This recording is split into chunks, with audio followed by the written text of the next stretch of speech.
বেনজিরের একের পর এক কীর্তিকলাপ, শুধু জমি নয় সরকারি রাস্তাও দখলে রাখে সাবেক আইজিপির সাভানাই কোরেজোর। বান্দরবানে খামার বাড়িতে চাঁদাবাজ আখ্যা দিয়ে শিক্ষার্থী নির্যাতন। মালয়েশিয়া কর্মী পাঠানোর নামে প্রায় 22,500 কোটি টাকা লুট। প্রতিমন্ত্রী দায় চাপালেন বায়রার কাঁধে। প্রভাবশালীদের ছত্রছায়া লোপাট বলছেন বিশ্লেষকরা। চলতি অর্থ বছরে ঈদের দীর্ঘ ছুটি পোশাক খাতে $50 বিলিয়ন লক্ষ্যমাত্রা অর্জনে বড় বাধা। পণ্য পৌঁছাতে তোড়জোড় বাংলাদেশ ব্যাংক সহ 7 সংস্থার কাছে বিজিএমইএ এর চিঠি। এবং ভারতের লোকসভা নির্বাচনের ফল ঘোষণা আজ। কে বসছেন দিল্লির মসনদে, চলছে হিসেব নিকেশ। বুথ ফেরত জরিপে উজ্জীবিত বিজেপি আমলে নিচ্ছে না ইন্ডিয়া জোট।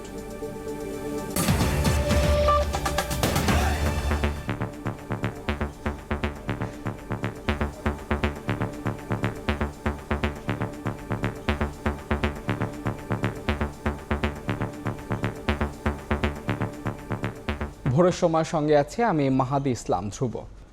বেনজির নামের নজিরবিহীন ব্যবহার বোধহয় এর আগে দেখতে পারেননি কেউ। শুধু সম্পদ অর্জনেই নয়, দেশ ত্যাগের ক্ষেত্রেও তিনি বেনজির।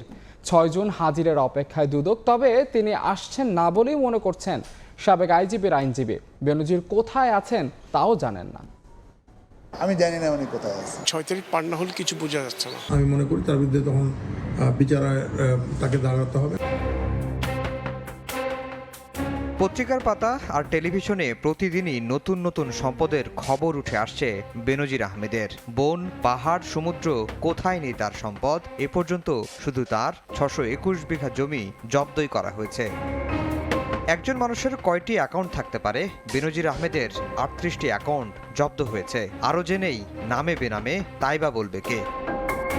বেনজির দেশ ছেড়ে চলে যাওয়ার পর কেবল নড়ে চড়েই বসেনি, রীতিমতো হম্বিতম্বি শুরু করেছে দুর্নীতি দমন কমিশন সহ সরকারও। দুদক আগামী 6 জুন তলব করেছে বেনজির আহমেদকে। সেদিন তিনি দুদকে হাজির হচ্ছেন না তা অনেকটা নিশ্চিত। তারপরও সেদিন পর্যন্ত সবার চোখ থাকবে দুদকের দিকেই। অবশ্যই 6 তারিখ পর্যন্ত দেখতে হবে, আসলে এক ধরনের কনসিকুয়েন্স, না আসলে এক ধরনের কনসিকুয়েন্স। এমনও তো হতে পারে উনি আইনজীবীর মাধ্যমে সময় চাইতে পারে। তো কাজে এটা 6 তারিখ পার না হলে কিছু বোঝা যাচ্ছে না। রাষ্ট্রের সর্বোচ্চ আইন কর্মকর্তাও কথা বলছেন রাষ্ট্রের সুরেই। কঠোর অবস্থান তারও। তদন্ত করে যদি দেখা যায়, ডেফিনেটলি আমি মনে করি তার বিরুদ্ধে তখন বিচারে তাকে দাঁড়াতে হবে, বিচারের সম্মুখীন দাঁড়াতে হবে। বেনজির আহমেদের আইনজীবীও জানিয়ে দিয়েছেন, বিচারে ডরান না বেনজির, আইনি পথেই হাঁটবেন তিনিও। আমি জানি না উনি কোথায় আছেন। ওনার সাথে আমার যেটুকু যোগাযোগ হয়েছে সেটা হচ্ছে যে যেহেতু ওনার বিরুদ্ধে একটা অভিযোগ আছে এবং দুদক ইনকোয়ারি করছে, ওনার সম্পত্তি বাজেয়াপ্ত হয়েছে, সুতরাং উনি আইনগত ব্যবস্থাগুলি নেবেন। আইন শৃঙ্খলা বাহিনীর সর্বোচ্চ পদে থেকে এর আগে কেউ এতটা বেপরোয়াভাবে সম্পদ অর্জন করেছেন এমন তথ্য নেই কারো কাছে। আর তা হবেই বা কিভাবে? তিনি তো বেনজির। আফজার হোসেন, সময় সংবাদ, ঢাকা। বহুল আলোচিত পুলিশের সাবেক আইজিপি বেনজির আহমেদের বান্দরবানের খামার বাড়িতে বেড়াতে গিয়ে 4 স্কুল শিক্ষার্থী নির্যাতনের শিকার হয়েছিল বলে অভিযোগ উঠেছে। এমনকি মৃ সম্প্রদায়ের ওই ছাত্রকে চাঁদাবাজ আখ্যায়িত করে আইন শৃঙ্খলা বাহিনীর হাতে তুলে দিয়েছিল খামারের কেয়ারটেকার। গত বছরের ফেব্রুয়ারি মাসে ঘটনাটি ঘটলেও সম্প্রতি বেনজিরের অবৈধ কীর্তিকলাপ সামনে আসার পর উঠে আসে বিষয়টি। সোহেল কান্তিনাথের ক্যামেরায় বান্দরবান থেকে বিস্তারিত জানাচ্ছেন এন.এ. জাকির। সুয়ালক ইউনিয়নের মাছের পাড়ায় বেনজিরের খামার বাড়ির পাশেই অবস্থিত মৃ আবাসিক উচ্চ বিদ্যালয়। শুক্রবার ছুটির দিনে আবাসিকের 4 জন ছাত্র ম্যানপয় মৃ, তনসিং মৃ, ইয়ংনং মৃ ও পেননয় মৃ ঘুরতে ঘুরতে কৌতূহলবশত ঢুকে পড়ে বেনজিরের খামার বাড়িতে। কিছুক্ষণ ঘোরাফেরার পর সেখান থেকে বের হয়ে স্কুলের হোস্টেলে চলে আসে তারা। কিন্তু তার একদিন পর সিসি ক্যামেরার ফুটেজ দেখে বাগানে চাঁদাবাজ প্রবেশ করেছে বলে অভিযোগ করে খামার বাড়ির কেয়ারটেকার। সেই অভিযোগের প্রেক্ষিতে 4 স্কুল ছাত্রকে হোস্টেল থেকে স্থানীয় ক্যাম্পে তুলে নিয়ে যায় আইন শৃঙ্খলা বাহিনী। পরে স্কুল শিক্ষকের জিম্মায় ছেড়ে দেয়া হয় এসএসসি পরীক্ষার্থী ওই 4 ছাত্রকে। আইন শৃঙ্খলা বাহিনী তাদেরকে ধরে নিয়ে গেছিল। ধরে নিয়ে যাওয়ার পরে এই বিষয়ে তাদেরকে জিজ্ঞাসাবাদ করে আমরা পরে তাদেরকে নিয়ে আসি। এদিকে বেনজিরের বাগানের নিরাপত্তার স্বার্থে ওই স্কুল শিক্ষার্থীদের আটক করা হয়েছিল বলে অভিযোগ স্থানীয় ইউপি চেয়ারম্যানের। চোর ধরার জন্য ওরা অনেক সময় একটু যাচ্ছিল, ওই যে কি বলে কেয়ারটেকার নিয়োগ ছিল। আমরা সহ গিয়ে দেখি যে তদন্ত করে দেখি যে ওরা ছাত্র, তারপরে ছেড়ে দিচ্ছে। 2023 সালে এসএসসি পরীক্ষায় অংশগ্রহণ করে কৃতকার্য উচ্চ বিদ্যালয়ের ওই 4 শিক্ষার্থী হোস্টেল ছেড়ে গেলেও বই নিয়ে গেছে বেনজিরের বাগানে ঘুরতে যাওয়া দুঃসহ স্মৃতি। এন.এ. জাকির, সময় সংবাদ, বান্দরবান। সাবেক আইজিপি বেনজির আহমেদের সহায়তায় গাজীপুরে বিঘার পর বিঘা বনের জমি দখল করে গড়ে তোলা হয় ভাওয়ালিকো রিসোর্ট অ্যান্ড স্পা। অভিযোগ আছে যার বিনিময়ে তাকে দেয়া হয় রিসোর্টের 25 ভাগ শেয়ার। শুধু তাই নয়, পুলিশের ভয় দেখিয়ে দখলে নেওয়া হয়েছে কৃষি জমিও। আর এসব করা হয়েছে তৎকালীন স্থানীয় প্রশাসনের যোগসাজশে। রাজিবুল হাসানের রিপোর্ট, ক্যামেরায় ছিলেন জুনায়েদ রুবেল। শালগজারি ঘেরা বনের ভেতর বিলাসবহুল ভাওয়াল রিসোর্ট। পুলিশের সাবেক আইজিপি বেনজিরের দাপটে সরকারি বন ধ্বংস করে গড়ে তোলা হয়েছে 5 তারকা মানের এই রিসোর্ট। অভিযোগ উঠেছে গাজীপুরের বারুইপাড়া মৌজার নলজানি এলাকায় কৌশলে বনের ভেতরে প্রথমে ব্যক্তি মালিকানা কিছু জমি ক্রয় করেন। পরবর্তীতে বেনজির আহমেদের অদৃশ্য ক্ষমতায় আশপাশের 6 একর 70% বনের জায়গা দখল করে ভাওয়াল রিসোর্ট অ্যান্ড স্পা। একই সঙ্গে স্থানীয় বাসিন্দাদের জিম্মি করে দখল করে নেওয়া হয় 3 একর কৃষি জমি। জনশ্রুতি রয়েছে বিলাসবহুল রিসোর্টটির দখল বাণিজ্যে মাথা হিসেবে থেকেই 25% শেয়ার পেয়েছিলেন বেনজির। জমির কথা কইলে এই বেনজির আছে, পুলিশের ডিজি যে বেনজির হ্যাগোর সামনে মানুষের কথাই বলে না বইয়ে। তবে ভাওয়াল রিসোর্ট নিয়ে কথা বলতে যেন অদৃশ্য এক ভয়ের ছায়া। বন্যপ্রাণী ডিভিশনে 7টা, আর ওখানে প্রায় 20টার উপরে আমরা উচ্ছেদ করার পরে 2টা ডিএফও একসাথে বদলে দিয়েছি। অনেকের অভিযোগ দখলদারদের কাছ থেকে সুবিধা নিয়ে দিনের পর দিন নীরবে থেকেছে স্থানীয় বন বিভাগ। তবে দুদক ও আদালতের তৎপরতায় যেন নড়ে চড়ে বসতে চাইছে জেলা প্রশাসন। বিজ্ঞ আদালতের রায় পেয়েছি, এখন আমরা আমাদের যে প্রসিডিউরটা সম্পন্ন করে উচ্ছেদে চলে যাব। এদিকে অবৈধ দখলের অভিযোগ এনে গাজীপুরের ভাওয়াল রিসোর্টের মালিক শওকত আলী রাসেল সহ 4 জনের বিরুদ্ধে রোববার আদালতে মামলা ঠুকে দিয়েছেন ভুক্তভোগী এক মুক্তিযোদ্ধা। রাজিবুল হাসান, সময় সংবাদ, গাজীপুর। সাবেক আইজিপি বেনজির আহমেদের দেশ ত্যাগে কোনো নিষেধাজ্ঞা দেয়া হয়নি উল্লেখ করে পররাষ্ট্রমন্ত্রী ডক্টর হাসান মাহমুদ বলেছেন, 6 জুন তিনি দুদকে উপস্থিত হচ্ছেন কি না সেটি দেখার বিষয়। এদিকে শ্রমিকের মালয়েশিয়ায় যাওয়ার সময় বাড়ানো যায় কিনা সরকার চেষ্টা করবে বলেও জানান মন্ত্রী। দুপুরে পররাষ্ট্র মন্ত্রণালয়ের সংবাদ সম্মেলনে তিনি কথা বলেন। সাবেক আইজিপি বেনজির আহমেদের বিরুদ্ধে অবৈধ সম্পদ অর্জনের পাহাড় সম অভিযোগ দেরিতে হলেও আমলে নেয় দুর্নীতি দমন কমিশন। 6 জুন বেনজিরকে এবং 9 জুন তার পরিবারকে দুদক কার্যালয়ে হাজির হতে বলা হয়। অথচ গত 4 মে দেশ ছেড়ে চলে গেছেন বেনজির আহমেদ। তার ফিরে আসা এবং বিচারের সম্মুখীন করা নিয়ে তৈরি হয়েছে নানা জটিলতার। অ্যান্টিগা এবং নিউ ইয়র্ক সফর শেষে দেশে ফিরেছেন পররাষ্ট্রমন্ত্রী। সোমবার দুপুরে মন্ত্রণালয়ে সংবাদ সম্মেলনে তার কাছে প্রশ্ন ছিল, বেনজির আহমেদের অবস্থান নিয়ে কোনো খোঁজ আছে কিনা পররাষ্ট্র মন্ত্রণালয়ের কাছে। মন্ত্রীর জবাব, বেনজির আহমেদের দেশ ত্যাগে কোনো নিষেধাজ্ঞা না থাকায় যে কোনো জায়গায় যেতে পারেন তিনি। কারোর উপর যখন দেশ ত্যাগে কোনো নিষেধাজ্ঞা না থাকে তিনি তো যে কোনো জায়গায় যেতেই পারেন। তো 6 জুন তিনি হাজির হচ্ছেন কি হচ্ছেন না সেটি হচ্ছে দেখার বিষয়, নাকি তিনি সময় নিচ্ছেন। এদিকে নিউ ইয়র্ক সফরে পররাষ্ট্রমন্ত্রীর কাছে বাংলাদেশের শান্তিরক্ষীদের প্রশংসা করেছেন জাতিসংঘের মহাসচিব। এমন অবস্থায় ডয়চে ভেলের প্রতিবেদনের কোনো মূল্য নেই বলে মন্তব্য পররাষ্ট্রমন্ত্রীর। আমাদের শান্তিরক্ষী বাহিনী অত্যন্ত দক্ষতার সাথে, পেশাগত যোগ্যতার সাথে, অত্যন্ত সুনামের সাথে বিভিন্ন মিশনে কাজ করছে এবং জাতিসংঘের মহাসচিবও সেটির ভূয়সী প্রশংসা করেছেন। সেখানে ডয়চে ভেলের এই প্রতিবেদনের কোনো মূল্য নাই। তো এগুলো দেশ বিরোধী অন্তঃশাসন্য কিছু প্রতিবেদন। 31 মে মালয়েশিয়ার শ্রমবাজার বন্ধ হওয়ায় বহু শ্রমিক দেশটিতে যেতে পারেননি। তাদের জন্য মেয়াদ বাড়ানো যায় কিনা সরকার সে চেষ্টা করবে বলে জানান পররাষ্ট্রমন্ত্রী। বাংলাদেশের পক্ষ থেকে চেষ্টা করা হচ্ছে সময়টাকে বর্ধিত করার জন্য। তাজওয়ার মাহমিদ, সময় সংবাদ, ঢাকা। সাবেক পুলিশ প্রধানকে যখন দুর্নীতির জন্য পালিয়ে থাকতে হয় তখন সেই বাহিনীর সম্মান থাকে কোথায়? এমন প্রশ্ন রেখেছেন বিএনপি মহাসচিব মির্জা ফখরুল ইসলাম আলমগীর। সোমবার দুপুরে জাতীয় প্রেস ক্লাবে আলোচনা সভায় তিনি কথা বলেন। বেনজির নজিরবিহীন, একই সঙ্গে সাবেক সেনাপ্রধান তাকেও স্যাংশন দিয়ে দিয়েছে। এখন সেনাবাহিনীর অবস্থা কি? একটা ইনস্টিটিউশন হিসাবে তার সম্মান ইজ্জত কোথায় থাকে যখন তার সাবেক সেনাপ্রধানকে স্যাংশন দেয়? সেই পুলিশ বাহিনীর মর্যাদা কোথায় থাকে যার সাবেক প্রধানকে এবং র্যাবের ডিবিজিকে পালিয়ে যেতে হয় দেশ থেকে? আর একজন এমপি, তাদের তথাকথিত এমপি, তাকে কলকাতা নিয়ে গিয়ে টুকরা টুকরা বটি বটি করেছে। এই তো হচ্ছে চেহারা। শেখ মুজিবুর রহমানের যে হত্যা, তার আমরা নিন্দা করেছি। আমরা হত্যাকাণ্ডকে কখনোই সমর্থন করি না, কিন্তু শহীদ জিয়াকে যখন তারা আপনার এটার মধ্যে জড়াতে চায়, তাদের মধ্যে সেই ভয়ঙ্কর একটা অপরাজনীতি কাজ করে।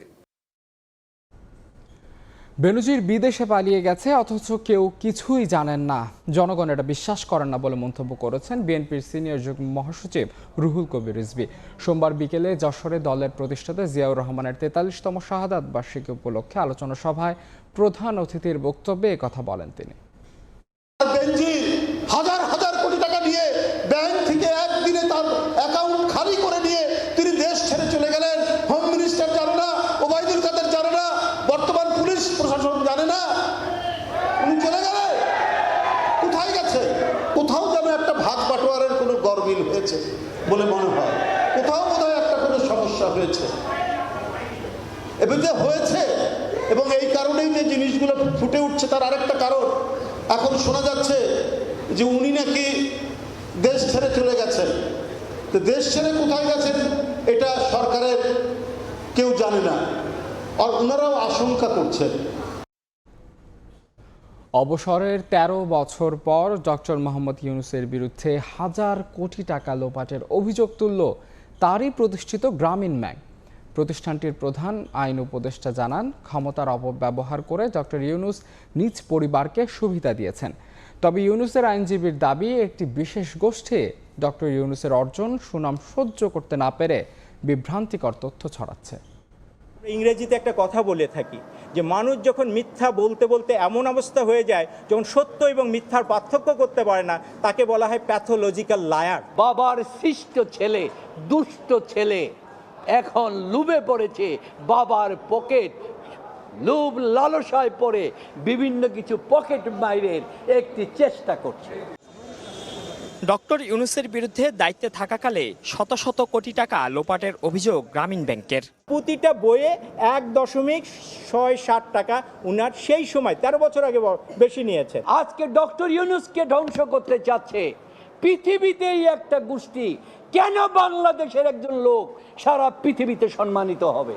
তাহলে এতদিন কেন চুপ ছিল গ্রামীণ ব্যাংক? পরিচালনা পর্ষদরা ওনারই লোকজন ছিলেন, সেহেতু ওনারা এইগুলোকে আপনাদের সামনে নিয়ে আসেনি।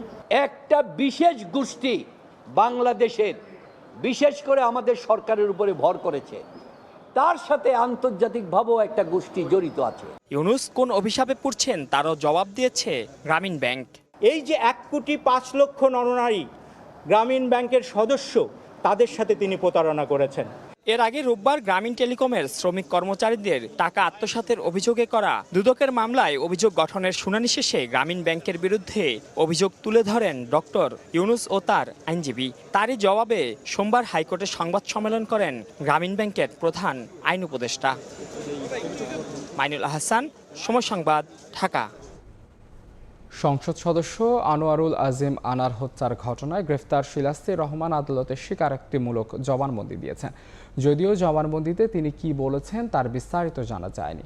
এদিকে ডিএনএ পরীক্ষার মাধ্যমে উদ্ধার মাংসখণ্ডের পরিচয় শনাক্তে বুধবার ভারতে যাচ্ছেন আনারের মেয়ে ডরিন সহ ৩ জন।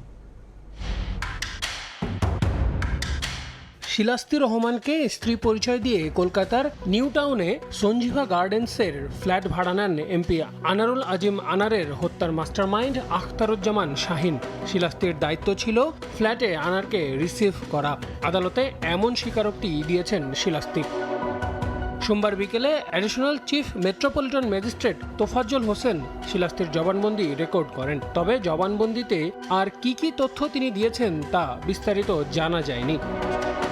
এদিন নেপালে থাকা সিয়াম হোসেনের বিরুদ্ধে গ্রেপ্তারি পরোয়ানা জারি করেছে আদালত। একই সঙ্গে গ্রেফতার ও পলাতক 10 আসামির ব্যাংক হিসাবের তথ্য দাখিল করতে আর্থিক গোয়েন্দা সংস্থাকে নির্দেশ দেওয়া হয়েছে।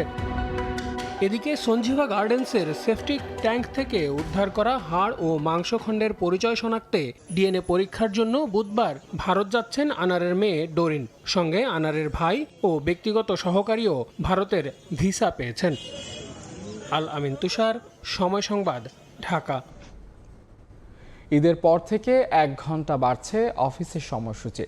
দেশের সব সরকারি, আধা সরকারি, স্বায়ত্তশাসিত ও আধা স্বায়ত্তশাসিত প্রতিষ্ঠানে রবি থেকে বৃহস্পতিবার অফিস হবে সকাল 9টা থেকে বিকেল 5টা। প্রধানমন্ত্রী শেখ হাসিনার সভাপতিত্বে সোমবার সকালে তার কার্যালয়ে অনুষ্ঠিত মন্ত্রিসভার বৈঠকে সিদ্ধান্ত হয়। পরে সচিবালয় ব্রিফিংয়ে মন্ত্রিপরিষদ সচিব মোহাম্মদ মাহবুব হোসেন এ তথ্য জানান। বিদ্যুৎ সাশ্রয়ে 2022 সালের 24 আগস্ট থেকে 1 ঘন্টা কমে সরকারের অফিসের সময় বিকেল 4টা পর্যন্ত করা হয়। প্রায় 2.25 বছর পর শুরু হচ্ছে 9টা থেকে 5টা অফিস।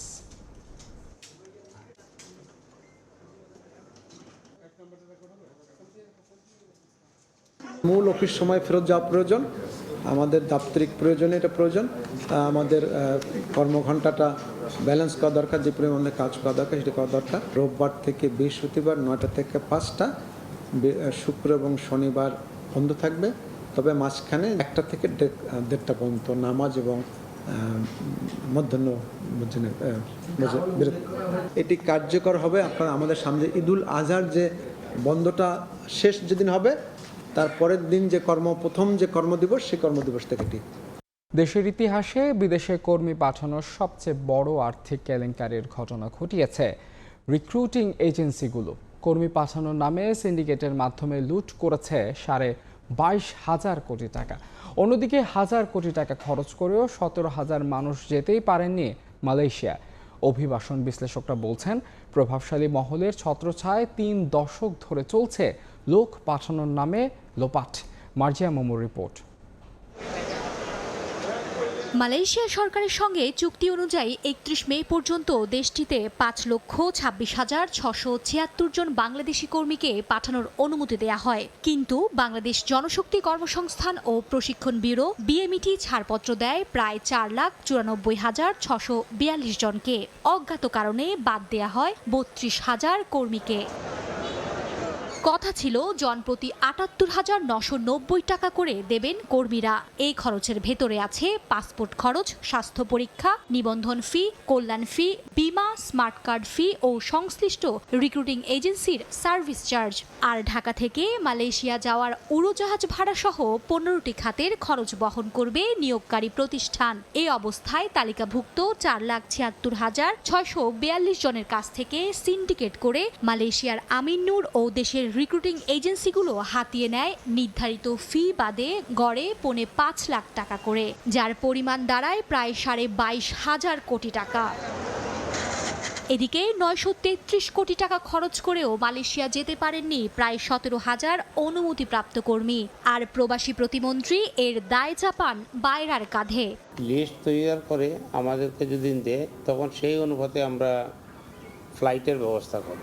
বাইরে কোনো লিস্ট আমাদেরকে দেয় নাই। তবে অভিবাসন বিশ্লেষকরা বলছেন, প্রতিমন্ত্রীর এমন বক্তব্য গ্রহণযোগ্য না। মূলত প্রভাবশালী মহলের ছত্রছায়ায় বারবার লোপাট হচ্ছে জনগণের কোটি কোটি টাকা। মালয়েশিয়ার এই যে পুরো সিস্টেমটা সফটওয়্যার যিনি নিয়ন্ত্রণ করেন, আমিন নামে এক ভদ্রলোক, যিনি মালয়েশিয়ান বাংলাদেশি, তিনি সেখানে আছেন এবং বাংলাদেশে একটি চক্র মিলে তাতে দুই দেশেরই প্রভাবশালী লোকজন। প্রবাসী কল্যাণ মন্ত্রণালয় যদি বলে বাইরে আমাকে তালিকা দেয়নি, এটি ভীষণ দুঃখজনক। কারণ যেই কর্মীরই অ্যাপ্রুভাল হয়েছে তাদের প্রত্যেকের নাম তালিকা বিএমইটির কাছেই আছে। কারণ একজন কর্মীও বিএমইটির বা মন্ত্রণালয়ের নিবন্ধন ছাড়া যেতে পারেনি। এগুলো বলা মানে আসলে নিজেদের দায় এড়ানো। অনিয়মের কথা স্বীকার করে বাইরা মহাসচিব জানান, পুরো প্রক্রিয়ায় ছিল তদারকির অভাব। লোকজন যখন যেতে পারেনি, আমরা তো দায়ভার কিছুটা নিতে হবে। আমরা বলতে আমাদের রিক্রুটিং এজেন্সি 18 সালে যখন বন্ধ করে তখন 52,000 ওয়ার্কার আমাদের যেতে পারেনি। যখন কোনো ক্রাইসিস আসে, রাশ আসে, তখন এই এয়ারলাইন্সগুলো এই সুযোগটা নেয়। ঠিক এই ঘটনা তো তাই ঘটেছে। ডেফিনেটলি এইসব বিষয়গুলো তো বিবেচনা করতে হবে। 31 মে পর্যন্ত কর্মী পাঠানোর প্রক্রিয়ায় নিয়োজিত ছিল 101টি রিক্রুটিং এজেন্সি। 2018 সালে মানব পাচার ও 5,000 কোটি টাকার দুর্নীতির অভিযোগ এনে বাংলাদেশি কর্মীদের জন্য শ্রমবাজার বন্ধ করে মালয়েশিয়া সরকার। এরপর 2022 সালে আবারও শ্রমবাজার খুলে দেয় দেশটি। মার্জিয়া মুমু, সময় সংবাদ, ঢাকা। চলতি অর্থ বছরের শেষ মুহূর্তে ঈদের দীর্ঘ বন্ধ তৈরি পোশাক খাতে 50 বিলিয়ন মার্কিন ডলারের লক্ষ্যমাত্রা অর্জনে বড় ধরনের বাধা হয়ে দাঁড়িয়েছে। লক্ষ্য থেকে অন্তত 5 বিলিয়ন মার্কিন ডলার পিছিয়ে রয়েছে। এই অবস্থায় সময়মতো বিদেশে বায়ারদের কাছে পণ্য পৌঁছাতে বাংলাদেশ ব্যাংক, জাতীয় রাজস্ব বোর্ড সহ 7টি সংস্থার কাছে 7 ধরনের দাবি জানিয়ে চিঠি দিয়েছে বিজিএমইএ। শাখাওয়াত ত্রিপুর ক্যামেরায় বিস্তারিত জানাচ্ছেন কমল দে। আর কয়েকদিন পরে শুরু হবে ঈদের দীর্ঘ বন্ধ। পবিত্র ঈদুল আজহায় দেশের অধিকাংশ গার্মেন্টস শ্রমিক 10 থেকে 15 দিন পর্যন্ত ছুটি ভোগ করেন। তাই ঈদের বন্ধ শুরু হওয়ার আগেই বিদেশি বায়ারদের কাছে পণ্য পৌঁছাতে তোড়জোড় চলছে দেশের প্রতিটি গার্মেন্টস কারখানায়। চলতি অর্থ বছরে 50 বিলিয়ন মার্কিন ডলার রপ্তানি লক্ষ্যমাত্রা অর্জনে দীর্ঘ বন্ধ বড় বাধা হতে পারে। পোর্ট, কাস্টমস, অবডকগুলো বিশেষ করে এগুলো ব্যক্তি মালিকানাধীন। ওরা যদি সবকিছু যদি ব্যক্তি বিশেষের মতো যদি 10 দিন বন্ধ রাখে, আমাদের ফ্যাক্টরিগুলোর মতো বা অন্যান্য ইন্ডাস্ট্রিগুলোর মতো যদি বন্ধ রাখে, তাহলে কিন্তু আমরা এক্সপোর্টটা করতে পারবো না। এই অবস্থায় ঈদের বন্ধে বাংলাদেশ ব্যাংক ও চট্টগ্রাম কাস্টম হাউস সচল রাখতে চিঠি দিয়েছে জাতীয় রাজস্ব বোর্ডের কাছে। আর জাহাজ চলাচল সচল রাখতে নৌ পরিবহন মন্ত্রণালয় এবং শিপিং এজেন্ট অ্যাসোসিয়েশনের পাশাপাশি অফডক মালিকদের সংগঠন বিগডা এবং রপ্তানি উন্নয়ন ব্যুরোতেও চিঠি দিয়েছে বিজিএমইএ। যাদের উপর আমরা ডিপেন্ডেন্ট ইম্পোর্ট এবং এক্সপোর্ট, সেই জন্য সবাইকে আমরা চিঠি দিয়ে জানিয়ে দিয়েছি আমাদের এই সমস্যার কারণে আমরা যেন কোনো অবস্থাতে সরকারি ছুটি যেটা 3 দিন হয় সেটা যেন 3 দিনের পরিবর্তে অল্টারনেটিভ ওয়েতে তারা যেন চালু রাখে। এদিকে বিজিএমইএর দাবি অনুযায়ী ঈদের দিন ছাড়া বাকি বন্ধের দিনগুলোতে কাস্টম হাউস সহ বেসরকারি অফডক চালু রাখার সিদ্ধান্ত নিয়েছে চট্টগ্রাম কাস্টম হাউস। আর কাস্টম হাউসের নির্দেশনা পেলে অফডকগুলো ঈদের বন্ধে সচল থাকবে বলে জানিয়েছেন বিগডা মুখপাত্র। সকল অবডকগুলোতে কর্মরত যারা আছেন তাদের মধ্য থেকে এবং অন্যান্য দপ্তরে যারা অন্যান্য সেকশনে যারা কর্মরত আছেন তাদের মধ্য থেকে মুসলমান ব্যতীত অন্যান্য ধর্মাবলম্বী যারা আছেন তাদের একটা অফিস আদেশ করা হবে যাতে 24/7 আমদানি রপ্তানি কার্যক্রম সচল থাকে। ঈদের একটা দিন ব্যতীত বাকি আগের পরের দিনগুলো বিজিএমইএর অনুরোধে এবং আমরা অন্যান্য যে সরকারি প্রতিষ্ঠান আছে সংশ্লিষ্ট যেমন চট্টগ্রাম বন্দর, কাস্টম হাউস, তাদের সাথে মিল রেখে আমরা আমাদের কাজ খোলা রাখব। রাজধানী ঢাকা, গাজীপুর এবং নারায়ণগঞ্জে স্বতন্ত্র গার্মেন্টস রয়েছে 2100টি, আর চট্টগ্রামে কারখানা রয়েছে 464টি। ঢাকায় 33 লাখ এবং চট্টগ্রামে 11 লাখ শ্রমিক সরাসরি গার্মেন্টস কারখানায় কাজ করছে। এছাড়া দেশের 8টি ইপিজেডের 600 গার্মেন্টস কারখানায় আরও অন্তত 4 লাখ শ্রমিক রয়েছে। কাঁচামাল আমদানি থেকে শুরু করে তৈরি পোশাক বিদেশে রপ্তানির জন্য গুরুত্বপূর্ণ ভূমিকা রাখছে চট্টগ্রাম বন্দর কেন্দ্রিক 21টি অফডক। কোনো কারণে এই অফডক বন্ধ হলে বিপর্যয়ের কবলে পড়ে দেশের আমদানি রপ্তানি বাণিজ্য। আর তাই ঈদের বন্ধের সময় গার্মেন্টস সেক্টরকে সচল রাখতে এই অফডকগুলো চালু রাখার আহ্বান জানিয়েছে গার্মেন্টস ব্যবসায়ীদের সংগঠন বিজিএমইএ। চট্টগ্রামের ইসাক ব্রাদার্স থেকে কমল দে, সময় সংবাদ। চলতি অর্থ বছরও রাজস্ব আদায়ে বিশাল ঘাটতির সামনে এনবিআর। এরপরও আসছে বাজেটে আরও বাড়ানো হচ্ছে লক্ষ্যমাত্রা। অর্থনীতিবিদরা বলছেন ব্যর্থতার জন্য সংস্থাটি দায়ী কর্তাদের জবাবদিহিতার আওতায় না নিয়ে আসাতেই কাটছেন এই দুর্বলতা। সেই সঙ্গে রয়েছে গবেষণা সহ রাজস্ব আদায় বাড়ানোর উপায় বের করতে বাস্তবধর্মী পদক্ষেপ নেওয়ার ঘাটতি। এনবিআরের সাবেক চেয়ারম্যানের দাবি লক্ষ্য পূরণে সৎ হতে হবে আদায়কারীকে। ইয়ানু শিফাতের রিপোর্ট। 2023-2024 অর্থ বছরের বাজেট উপস্থাপন করবেন। 4,30,000 কোটি টাকা রাজস্ব আদায়ের লক্ষ্যমাত্রা এনবিআরের কাঁধে চাপিয়ে ঘোষণা করা হয় চলতি অর্থ বছরের বাজেট। এবং 2023 পরে অবশ্য লক্ষ্যমাত্রা 20,000 কোটি টাকা কমিয়ে আনা হয়েছে 4,10,000 কোটিতে। তারপরও রাজস্ব আদায়ে বিশাল ব্যর্থতার জানান দিচ্ছে হালনাগাদ পরিসংখ্যান।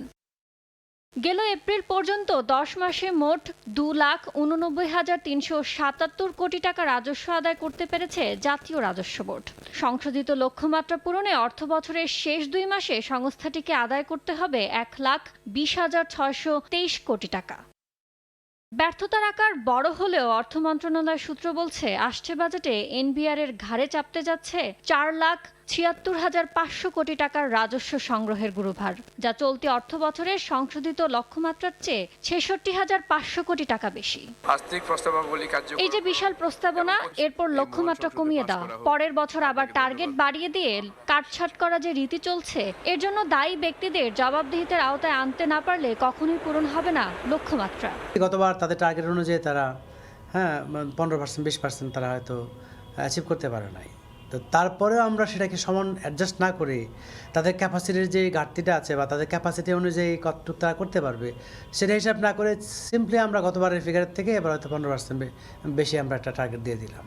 তো সেটাও কিন্তু ফেয়ার না। তাদের সক্ষমতার অভাব রয়েছে এবং তাদের আসলে একটা দূরদর্শী পরিকল্পনার অভাব রয়েছে। তো এইটার কারণে আসলে এই ব্যাটে বলে মিলছে না এবং সব মিলিয়ে আমরা কিন্তু আমাদের কাঙ্ক্ষিত যে রাজস্ব সেটা পাচ্ছি না। সংস্থাটির সাবেক চেয়ারম্যান বলছেন, সততার ঘাটতির কারণে প্রতি বছর বড় হচ্ছে রাজস্ব আদায় ঘাটতি।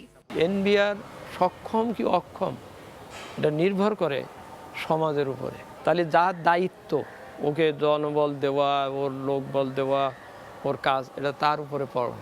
বর্ধিত লক্ষ্যমাত্রায় প্রতি বছরই বাড়ে ভ্যাটের মতো পরোক্ষ কর নির্ভরতা, যা চাপে ফেলে সাধারণ মানুষকে। দেখার অপেক্ষা এবার বাজেটে কতটা কর চাপে পড়েন দেশের নাগরিক। ইয়ানুর শিফাত, সময় সংবাদ, ঢাকা। বর্ষার আগে ভাঙনে নাকাল তিস্তা পাড়ের বাসিন্দারা। যুগের পর যুগ তিস্তা গিলছে একরের পর একর আবাদি জমি, বসত ভিটা, নিঃস্ব হচ্ছেন লাখো মানুষ। মূলত কার্যকরী পদক্ষেপের অভাবেই ক্ষতির পরিমাণ দীর্ঘ হচ্ছে। যদিও পানি উন্নয়ন বোর্ড বলছে নেওয়া হচ্ছে টেকসই পরিকল্পনা, তবে নদী অধিকার কর্মীদের অভিযোগ মহাপরিকল্পনায় উদ্যোগ না নিয়ে জোড়াতালি প্রকল্পে অর্থ অপচয় করছে পানি উন্নয়ন বোর্ড। শাকিল মাহমুদের ক্যামেরায় নাজমুল ইসলাম নিশাতের রিপোর্ট।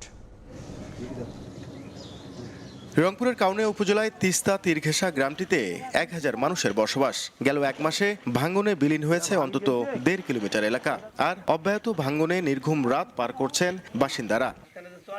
70 বছরের মর্জিনা বেগম চোখে মুখে আতঙ্ক নিয়ে জানালেন, গেল কয়েকদিনে তিস্তা গিলেছে 3 বিঘা আবাদি জমি। এখন বসত ভিটা হারানোর ভয়ে দিন গুনছেন। বাসিন্দাদের অভিযোগ, ভাঙ্গন ঠেকাতে নামমাত্র বালুর বস্তা দিয়ে দায় সারছে পানি উন্নয়ন বোর্ড। আবাদি জমি গেছে, কোনো আফসোস করি না, এখন বাড়ি নিয়ে আমাদের আফসোস। আমাদের বাড়ির থাকবে কি থাকবে না, এগুলো নিয়ে আমরা কান্নাকাটি করতেছি। রাস্তাও চলে গেছে, বাড়িগুলোও চলে যেতেছে। এখন যদি এভাবে চলে যায় তাহলে হয়তো এই গ্রামটা থাকবে না। যে এখন যে ভয়াবহ অবস্থা দাঁড়াইছে, এখন আসলে এখন বাড়ি ঘর নিয়েই তো খুব আমার বিপদের মধ্যে আছি। বিপদ খুব আতঙ্কের মধ্যে আছি। বাংলাদেশ অংশে তিস্তার 115 কিলোমিটারের মধ্যে 100 কিলোমিটারই অত্যন্ত ঝুঁকিপূর্ণ। আর এবছর বর্ষার আগে তিস্তার বিভিন্ন অংশে শুরু হয়েছে এমন তীব্র ভাঙ্গন। গবেষণা বলছে, প্রতি বছর তিস্তার আগ্রাসনে ক্ষতির পরিমাণ অন্তত 1 লাখ কোটি টাকা। যদিও পানি উন্নয়ন বোর্ড বলছে এবারে টেকসই সমাধানে নেওয়া হচ্ছে একটি প্রকল্প, আর বন্যা মোকাবেলায় সব ধরনের প্রস্তুতি রয়েছে। তিস্তা প্রায় 100 কিলোমিটারের মতোই জায়গায় ভাঙ্গন প্রবণ আছে। এখানে আমরা একটা ডিপিপি তৈরি করার প্রচেষ্টায় আছি। ডিপিপিটি হতে সময় লাগবে। তার বাইরে যেগুলো যদি ভাঙ্গন দেখা দেয়, আমরা সেখানে গত বছরের মতো জিও ব্যাগ পেলে ভাঙ্গন প্রতিরোধের ব্যবস্থা করব। নদী অধিকার কর্মীরা বলছেন, মহাপরিকল্পনা বাস্তবায়ন না করে তিস্তা শাসন কোনোভাবেই সম্ভব নয়। এরা প্রতিবারেই একটা করে নতুন নতুন প্রকল্প হাজির করে এবং এই প্রকল্পগুলো প্রতিবারেই এই টাকার অপচয় ছাড়া আমরা কিছু মনে করি না। পানি উন্নয়ন বোর্ডের এই সব কার্যক্রম বন্ধ করে তিস্তা মহাপরিকল্পনা বাস্তবায়নের যে কাজ, সুনির্দিষ্ট কাজ, সেই কাজ শুরু করতে হবে। এদিকে উজানের ঢলে গেল 2 বছর ধরে তিস্তায় আসছে কাদা পানি, যা হুমকিতে ফেলছে জীববৈচিত্র্য। নাজমুল ইসলাম নিশাত, সময় সংবাদ, রংপুর। রংপুরে পুলিশের সাইনবোর্ড ব্যবহার করে জমি দখল করে ভবন নির্মাণের অভিযোগ উঠেছে ঊর্ধ্বতর এক সরকারি কর্মকর্তার বিরুদ্ধে। স্থানীয়রা জানান, জমি দখলের বিষয়ে প্রতিবাদ করলেই আসছে পুলিশে ভয়ভীতি। তবে পুলিশ বলছে, জনসচেতনতা বাড়ানোর পাশাপাশি অপরাধ ঠেকাতে নেওয়া হয়েছে এমন উদ্যোগ। তারিকুল ইসলামের ক্যামেরায় আব্দুর রশিদ জীবনের রিপোর্ট। রংপুর নগরীর তাজহাট এলাকায় চলছে একটি ভবন নির্মাণের কাজ। সেখানে সাঁটানো হয়েছে রংপুর মেট্রোপলিটন পুলিশের একটি সাইনবোর্ড, যেখানে স্পষ্ট করে লেখা এই বাড়ির নির্মাণ কাজ রংপুর মেট্রোপলিটন পুলিশ পর্যবেক্ষণ করছে। কিন্তু প্রশ্ন হলো, নগরীর অন্য ভবনের নির্মাণ কাজে এমন সাইনবোর্ড ব্যবহার করা হয়নি কেন? স্থানীয়রা জানান, স্বাস্থ্য মন্ত্রণালয়ের এক সচিব এই জমি কিনে ভবন নির্মাণ করছেন। এ সময় কেনা জমির পাশাপাশি অন্যের জমি ও সরকারি সড়ক দখলেরও অভিযোগ করেন তারা।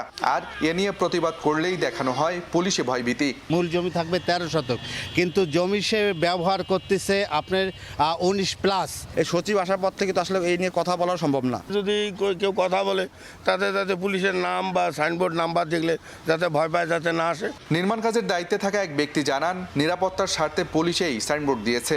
এসপি মহোদয়ের শরণাপন্ন হই, ওখানে ওনাদের ওনাদের সাথে কথা হয় এবং ওটা ওনারাই লাগাই দিতে বলে।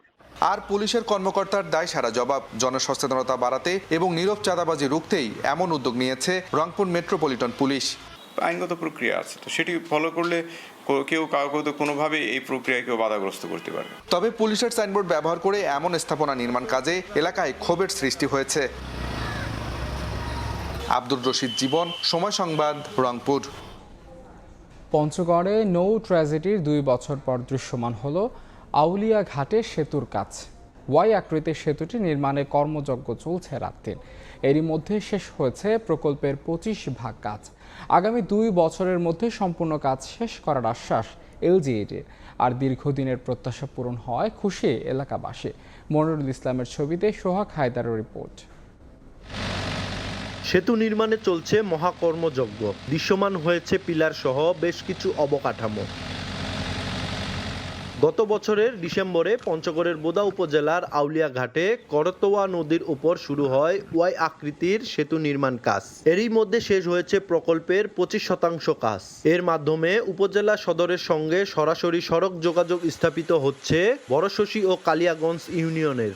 ব্রিজটা হচ্ছে দ্রুত কাজটা হলে সবচেয়ে সবারই জনগণের সবারই সুবিধা হবে। এই ব্রিজটা না হওয়ার কারণে মানুষের প্রায় 15-20 কিলো পথ ঘুরে অন্য জায়গায় যেতে হয়। এই ব্রিজ যদি হয় তাহলে আমরা এত সুন্দরভাবে এখন যাতায়াত করতে পারবো। 890 মিটার দীর্ঘ সেতু নির্মাণে ব্যয় ধরা হয়েছে 110 কোটি টাকা। আগামী 2 বছরের মধ্যে নির্মাণ কাজ শেষ করার আশ্বাস সংশ্লিষ্টদের।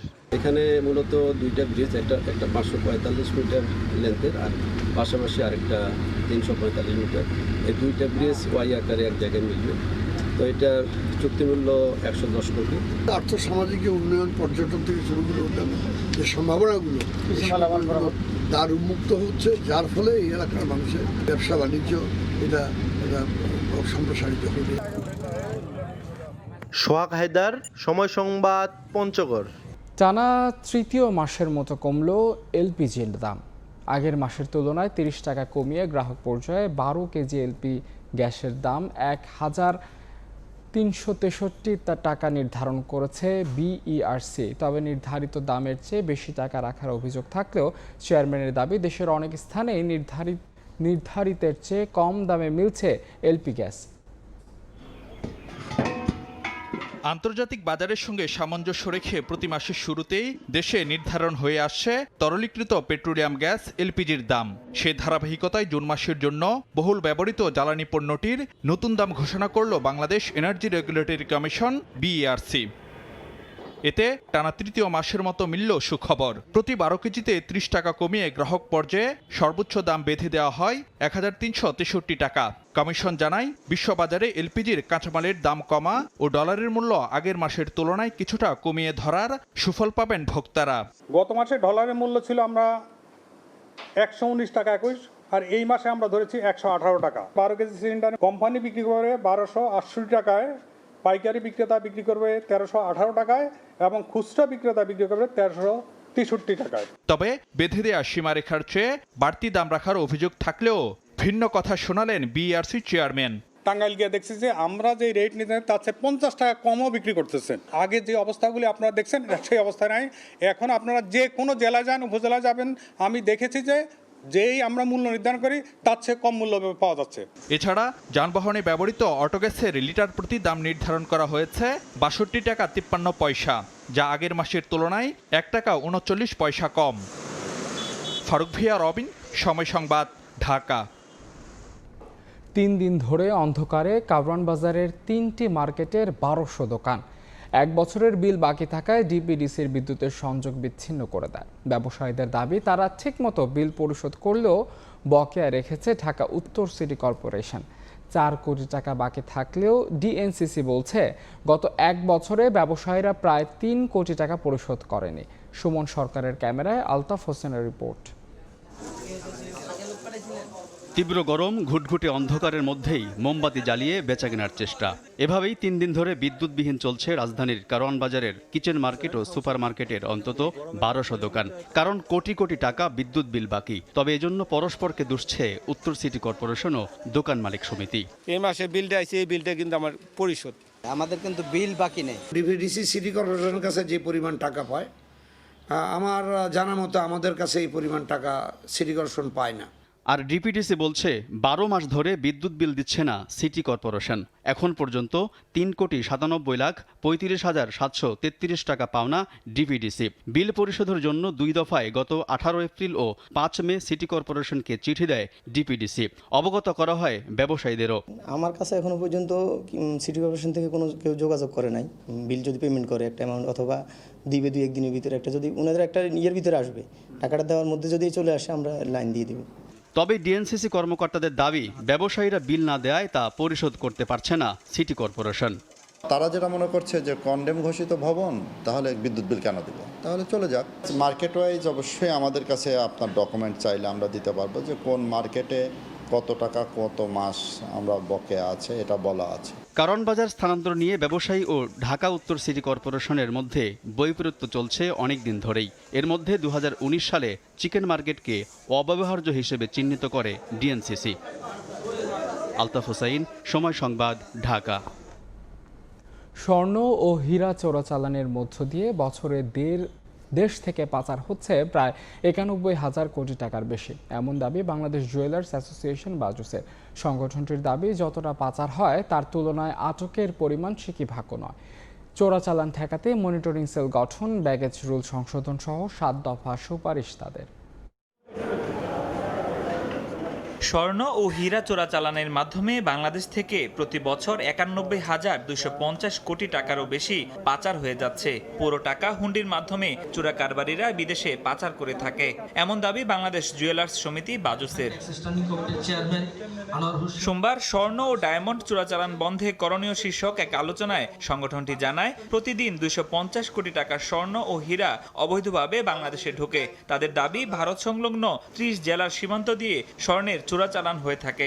সোনা চোরা কারবারিরা সিন্ডিকেটের মাধ্যমে বিদেশ থেকে সোনার বার আনছে। সাধারণত বিমানবন্দর দিয়ে ছাড় হওয়ার পর কর্মীগণ বাস ও ট্রেন যোগে ঝিনাইদহের মহেশপুর ও চুয়াডাঙ্গার দর্শনা বর্ডার দিয়ে ভারতে পাচার করে থাকে। স্বর্ণের অবৈধ বাণিজ্যের কারণে প্রবাসী আয় প্রবাহ কমছে এবং মানি লন্ডারিং বাড়ছে বলেও দাবি করে সংগঠনটি। সোনা যদি আনুষ্ঠানিক পথে আমদানি করা হতো তাহলে বাংলাদেশ ব্যাংকের $22 মিলিয়ন রিজার্ভ জমা হতো, যা থেকে সরকার রাজস্ব আহরণ হতো প্রায় 10,000 কোটি টাকা।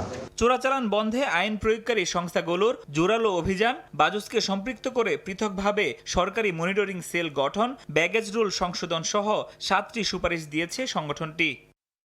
ফরহাদুর রহমান, সময় সংবাদ, ঢাকা। ঈদ উপলক্ষে আবার নতুন করে সাজছে বিপণী বিতান। ঈদ উল ফিতরের মতো জাঁকজমকপূর্ণ না হলেও উৎসবের আমেজে কমতি নেই। আনন্দ বাড়িয়ে দিতে ক্রেতাদের জন্য বিকাশের ক্যাশব্যাক অফার সহ বিভিন্ন পোশাকে সর্বোচ্চ 70% পর্যন্ত মূল্য ছাড় দিচ্ছে নামি দামি ব্র্যান্ডগুলো।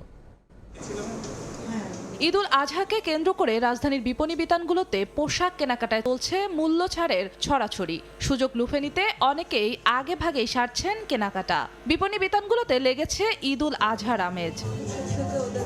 ঈদ উল আজহাকে কেন্দ্র করে পাঞ্জাবি, 3 পিস, টি শার্টের চাহিদা বেশি। গরমের কারণে এই ঈদেও ভরসা কটন, দাম ও মানেও আছে স্বস্তি। কিছু ভালো বা এক্সক্লুসিভলি যে প্রোডাক্টগুলো থাকে একটু আগে কিনতে পারলে ভালো। তো এছাড়াও যে বিকাশে যে 5% একটা ডিসকাউন্ট চলছে, তো বেশ ভালো অফার চলছে, এই জন্যই মূলত আবার মানে ভালো লাগছে। টি শার্টটা বেশি পছন্দ, এই জন্য টি শার্টটা দেখার জন্য আসছি। ক্রেতা সমাগম কম হলেও এই আয়োজনে নানান ছাড় নিয়ে প্রস্তুত বিক্রেতারা। নামি দামি ব্র্যান্ডগুলো 20 থেকে 70% পর্যন্ত মূল্য ছাড় দিচ্ছে।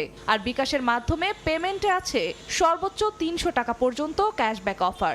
ঈদ উপলক্ষে হচ্ছে আমরা গতকাল থেকে ফ্ল্যাট ডিসকাউন্ট দিচ্ছি অল প্রোডাক্টের উপর 20% এবং নির্দিষ্ট কিছু পোশাকের উপরে 50% 30%। বিকাশের পক্ষ থেকে কাস্টমার প্রতিদিন একবার পারচেস করলে 100 টাকা পর্যন্ত ডিসকাউন্ট পাবে।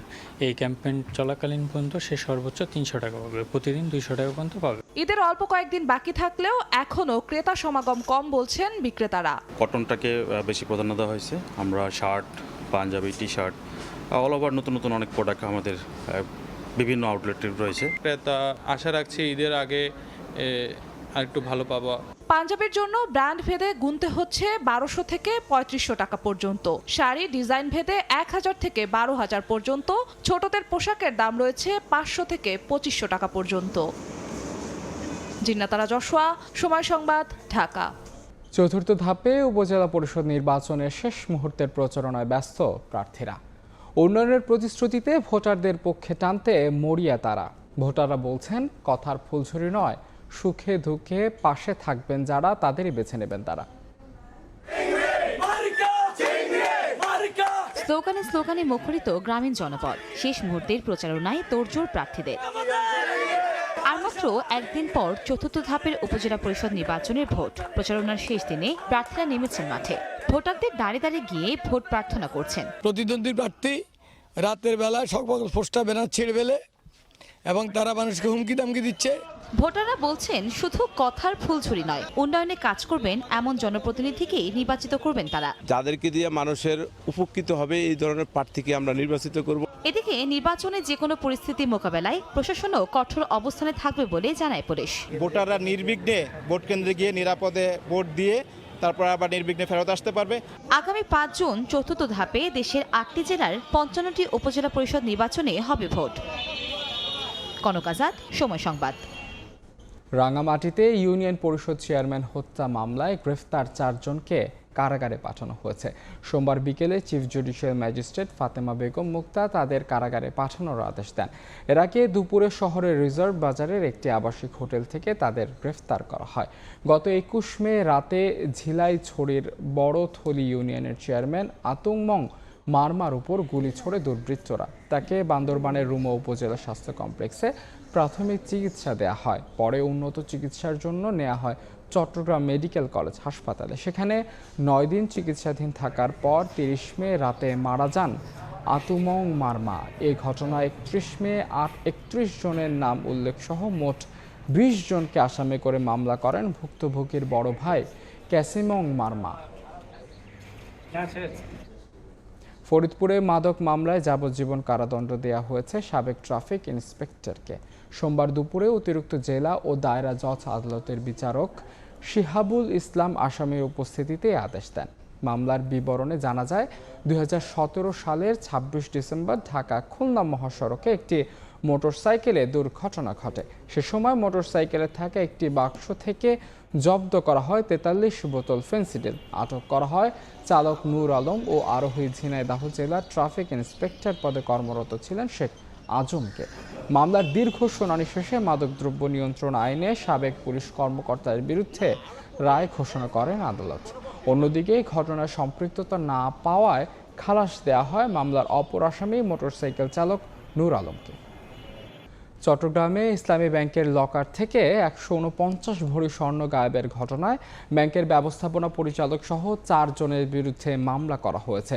সোমবার রাতে ভুক্তভোগী রোকেয়া আক্তার বাড়ি বাদী হয়ে মামলা দায়ের করেন। গত 29 মে ব্যাংকের লকার থেকে স্বর্ণ চুরির 5 দিন পর এ মামলা করা হয়। ভুক্তভোগীদের অভিযোগের তীর শুরু থেকেই ব্যাংকের কর্মকর্তা ও কর্মচারীদের দিকে ছিল। এই ঘটনায় আইনি ব্যবস্থা প্রক্রিয়াধীন বলে জানিয়েছে পুলিশ।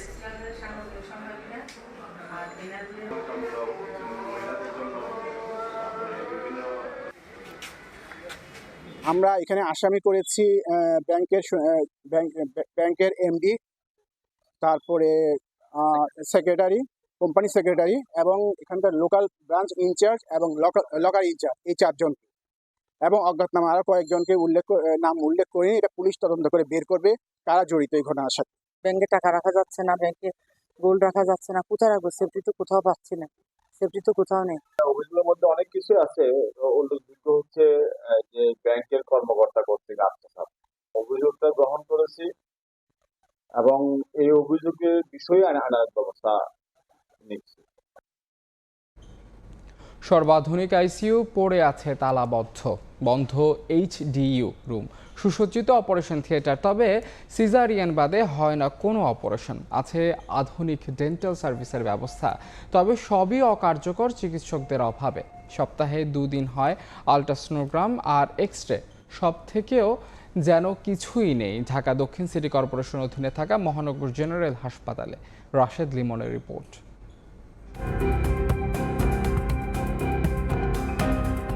কথায় আছে নখদন্তহীন বাঘ, কথিতেও সেই বাঘের দেখা মিলবে পুরান ঢাকার বাবুবাজারে মহানগর জেনারেল হাসপাতাল। এই নগরে একটা আইসিইউ যে কতখানি গুরুত্বপূর্ণ সেটা হয়তোবা ভুক্তভোগীরাই হাড়ে হাড়ে টের পেয়েছেন। অথচ এই হাসপাতালটিতে এমন অলস পড়ে আছে 8 থেকে 10টি আইসিইউ মেশিন সহ পুরো বেড।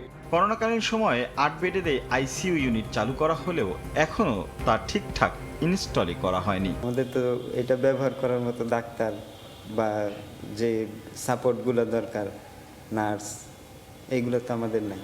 রয়েছে মোটামুটি আধুনিক মানের একটি অপারেশন থিয়েটারও। এত আধুনিক যন্ত্রপাতি বলা যায় পড়ে আছে বেকারি, কারণ তার খুব সামান্য অংশই কাজে লাগানো হচ্ছে। গাইনি সার্জন আছে, এমনি আমাদের যে সার্জারির কি ওটি হয় না, সার্জারির ডক্টর আছে। যেখানে নগর জুড়ে অন্য সরকারি হাসপাতালগুলোতে পা ফেলার জায়গা নেই, সেখানে এই হাসপাতালের অধিকাংশ বেডই শূন্য। নাইটে একজন ডিউটি করে, অনলি একজন, পুরো হাসপাতাল মিলে একজন। আমাদের মূল সমস্যাই জনবল। এই যে আমি যে ডাক্তার নিয়েছি না 10 বছর আগে, এরপরে কিন্তু আমাদের আর কোনো রিক্রুটমেন্ট হয়নি। এই হাসপাতালে এমন একটি আধুনিক যন্ত্রই আসলে বলা যায়, এমন একটি আধুনিক যন্ত্রপাতি থাকার পরেও গত 1.5 বছর ধরে চিকিৎসকের অভাবে সেটি বলা যায় বন্ধ রয়েছে। আছে আল্ট্রাসোনোগ্রাম আর এক্স-রে করারও ব্যবস্থা, তবে সপ্তাহে 2 দিন আসেন চিকিৎসক, তাই এসব পরীক্ষাও হয় 2 দিনই। তবু বিধি অনুসারে জনবল নিয়োগ দিতে পারছে না দক্ষিণ সিটি কর্পোরেশন। মেডিকেল অফিসার আমার থাকার কথা 32, সেখানে আমার আছে 15 জন। ইমার্জেন্সিতে থাকার কথা 8 জন, সেখানে ওরা কাজ করছে 4 জন। এখন আমরা প্রেষণের জায়গায় সরাসরি নিয়োগের চেষ্টা করছি, সেই প্রক্রিয়াটা কিছু দূর এগিয়ে গেছে। শিগগিরই ব্যবস্থা নেওয়ার আশ্বাস দিলেন স্বাস্থ্যমন্ত্রী। আমার ইচ্ছা আছে যেগুলোকে সচল করা, সবকিছু মিলে কি করা যায় সে বিষয়ে আমি পদক্ষেপ নেওয়ার চেষ্টা করছি। এখনো প্রতিদিন বহির্বিভাগে গড়ে 450 থেকে 500 রোগী সেবা নেয় এই হাসপাতালে। রাশেদ লিমন, সময় সংবাদ, ঢাকা। 90-এর গণ আন্দোলনের অন্যতম ছাত্রনেতা শফি আহমেদ মারা গেছেন। 80-র দশকের ছাত্রনেতা কিংবদন্তি হয়েছিলেন 90-এর স্বৈরাচার বিরোধী আন্দোলনে। মঙ্গলবার সকাল 11টায় ঢাকা বিশ্ববিদ্যালয়ের কেন্দ্রীয় মসজিদে অনুষ্ঠিত হবে তার নামাজে জানাজা। তাই তো যখন তিনি আপন আলোয় সাধারণের ভিড়ে তার মনে সে চেনা গান নতুনভাবে ধরা দিয়েছিল, একদিনও নয়, এই তো কয়েক ঘন্টা আগে এমন এক ভিডিও শেয়ার করেছিলেন ফেসবুক ওয়ালে। শুধু কি তাই, দেশের কথা, মানুষের কথা ছিল তার হৃদয় জুড়ে। জীবনের শেষ লাইনটিও তাই লিখেছিলেন এমন করে, পাপ কখনো চাপা থাকে না। জীবন মৃত্যুর দূরত্ব যে অতি সামান্য, এই মৃত্যু সে কথা মনে করিয়ে দিল, আর মনে করিয়ে দেয় একজন রাজনীতিবিদের অসামান্য অবদান তোলা থাকে ইতিহাসের পাতায়। জাপানে তিনি রাজনীতিবিদ ছিলেন, 90-এর আন্দোলনে ছিলেন নেতৃত্ব স্থানীয়। তুখোড় ছাত্রনেতা শফি আহমেদ সেই সময় নিজেকে নতুন রূপে তুলে ধরেন। 80-র দশকের ছাত্রনেতা কিংবদন্তি হয়েছিলেন 90-এর স্বৈরাচার বিরোধী আন্দোলনে। এরপর জাসদ থেকে আওয়ামী লীগে যোগ দিয়ে কেন্দ্রীয় উপসম্পাদকের দায়িত্বও পালন করেন। 2007 সালে বাতিল হওয়া নির্বাচনে নেত্রকোনা 4 আসনে মনোনয়ন পেয়েছিলেন তিনি, কিন্তু সেবার নির্বাচন না হওয়ায় আর ভোট করা হয়নি। ঢাকা বিশ্ববিদ্যালয়ের আইন বিভাগে পড়াশোনা করেন। শফি আহমেদ আওয়ামী লীগের মুক্তিযুদ্ধ বিষয়ক উপকমিটির নেতাও ছিলেন। সোমবার সন্ধ্যা 7:45টার দিকে ঘুমের মধ্যে হৃদরোগে আক্রান্ত হন শফি আহমেদ। পরে উত্তরার একটি হাসপাতালে নেওয়া হলে চিকিৎসক সাবেক এই ছাত্রনেতার মৃত্যু নিশ্চিত করেন।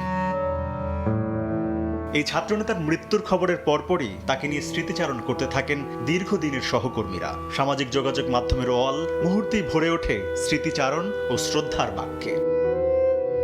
চলে গেলেন বাংলাদেশের রাজনীতির এক গুরুত্বপূর্ণ অধ্যায়ের এক নায়ক, তবে ইতিহাসে তিনি আরো বহুকাল থাকবেন উজ্জ্বল এক চরিত্র হয়ে। তরিকুল ইসলাম সৌরভ, সময় সংবাদ, ঢাকা। সুরমার পানিতে হাবুডুবু খাচ্ছে সিলেট নগরী। বসতঘর ও ব্যবসা প্রতিষ্ঠানে পানি ঢুকে একাকার অবস্থা। ঘরবাড়ি ছাপিয়ে তলিয়েছে ওসমানী মেডিকেল কলেজ। রাস্তাঘাট প্লাবনে তলিয়ে যাওয়ায় অস্থিরতা নেমে এসেছে। নগরবাসীর চরম দুর্ভোগে লন্ডনে বসে দর্শকের ভূমিকায় মেয়র। থই থই পানি সিলেট নগরীতে। সড়ক ঘরবাড়ি ছাড়িয়ে পানি উঠেছে সিলেট ওসমানী মেডিকেল কলেজ প্রাঙ্গণেও। বর্ষার আগেই ভারী বর্ষণ আর পাহাড়ি ঢলে এবারও প্লাবিত হয়েছে নগরীর শতাধিক এলাকা। জলমগ্ন অবস্থায় রাত দিন পার করছেন কয়েক লাখ বাসিন্দা। পরিস্থিতি যখন উন্নতির দিকে ছিল, তখন এক রাতের ভারী বর্ষণেই সুরমা কুশিয়ারার পানি আবারও বিপদসীমার উপরে উঠেছে। এতে 7 উপজেলার 3 লাখের বেশি মানুষ ঝুঁকিতে আছেন। অফিসের অনেক ক্ষয়ক্ষতি হয়েছে, পানি ঢুকে গেছে, কারেন্টও নেই এলাকার। শহর নগরীর নির্মাঞ্চল তলিয়ে ঘরবাড়ি, এলজিইডি, ওসমানী মেডিকেল কলেজে পানি ঢুকে যখন দুর্দশার চরমে, তখন লন্ডনে বসে নীরব দর্শক মেয়র। জনপ্রতিনিধিদের দুর্গত মানুষের পাশে না পেয়ে ক্ষোভ ছাড়েন অনেকে। মেয়র তো লন্ডন আজ, কিন্তু এখন বর্তমানে আমাদের লোকে তো দেখা সাক্ষাৎ হয় নাই, আর 3 দিন 4 দিন ধরে তো আমাদের পানিবন্দী অবস্থায় আছে। এদিকে সুরমা ও কুশিয়ারা নদীর পানি 5 দিন ধরে বিপদসীমার উপরে থাকায় বাঁধের বেশ কয়েকটি স্থান ভেঙে পানি প্রবেশ করছে। এদিকে সুনামগঞ্জেও নদ নদীর পানি হু হু করে বেড়ে চলেছে। পাহাড়ে ঢলে দোয়ারা বাজারের ট্যাংরা টিলায় সংযোগ সড়ক দেবে বাংলা বাজার সুরমা ও বগলা ইউনিয়নের সঙ্গে সড়ক যোগাযোগ বিচ্ছিন্ন হয়ে পড়েছে। ইকরামুল কবির, সময় সংবাদ, সিলেট। পাহাড়ি ঢলে সুনামগঞ্জে আবারও বেড়েছে নদ নদীর পানি। সুরমা, চলতি, চেলা, রক্তি, জাদুকাটা সহ সব নদীর পানি বৃদ্ধি অব্যাহত রয়েছে।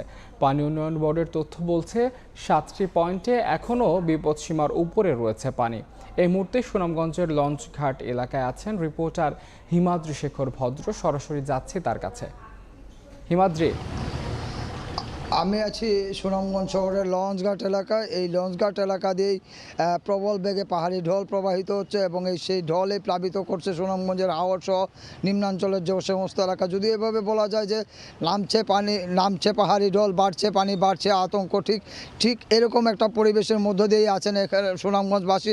কারণ আমরা এখানে কথা বলেছিলাম লোকজনের সাথে, তারা জানিয়েছেন যে এই যে থেমে থেমে বৃষ্টির কারণে হাওড়ের পানি কখনো কমেনি এবং এই একটু পরপরই এখানে বৃষ্টি আসছে এবং সেই বৃষ্টির কারণে সুনামগঞ্জের সুরমা, জাদুকাটা, রক্তি, বৌলাই, চলতি, কাশিয়ামারা সহ পাহাড়ি সীমান্ত নদী সবগুলি নদীর পানি বৃদ্ধি অব্যাহত রয়েছে। তবে এখন পর্যন্ত কোনো নদীর পানি বিপদসীমা ছাড়িয়ে যায়নি।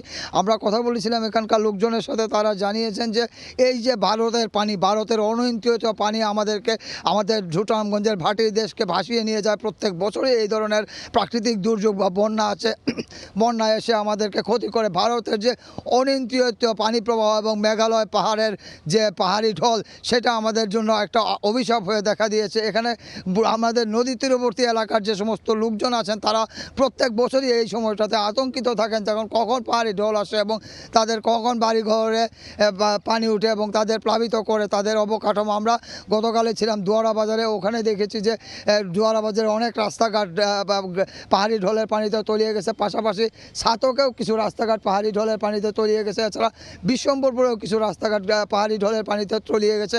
এই যে অনাকাঙ্ক্ষিত বিপদ এবং দুর্যোগ এবং 22 সালের, বিশেষ করে প্রত্যেকটা সময় ওনারা 22 সালের বন্যার উদাহরণ দিয়ে বলেন যে 22 সালের যে বন্যা হয়েছিল সেই বন্যার আতঙ্কে তারা এখন আছে। এই গেল 26 তারিখ থেকে আজকে পর্যন্ত তাদের বন্যা আতঙ্ক পিছু ছাড়েনি। একটু পরে সুনামগঞ্জে বৃষ্টি হচ্ছে, কখনো মুষলধারে, কখনো গুড়ি গুড়ি।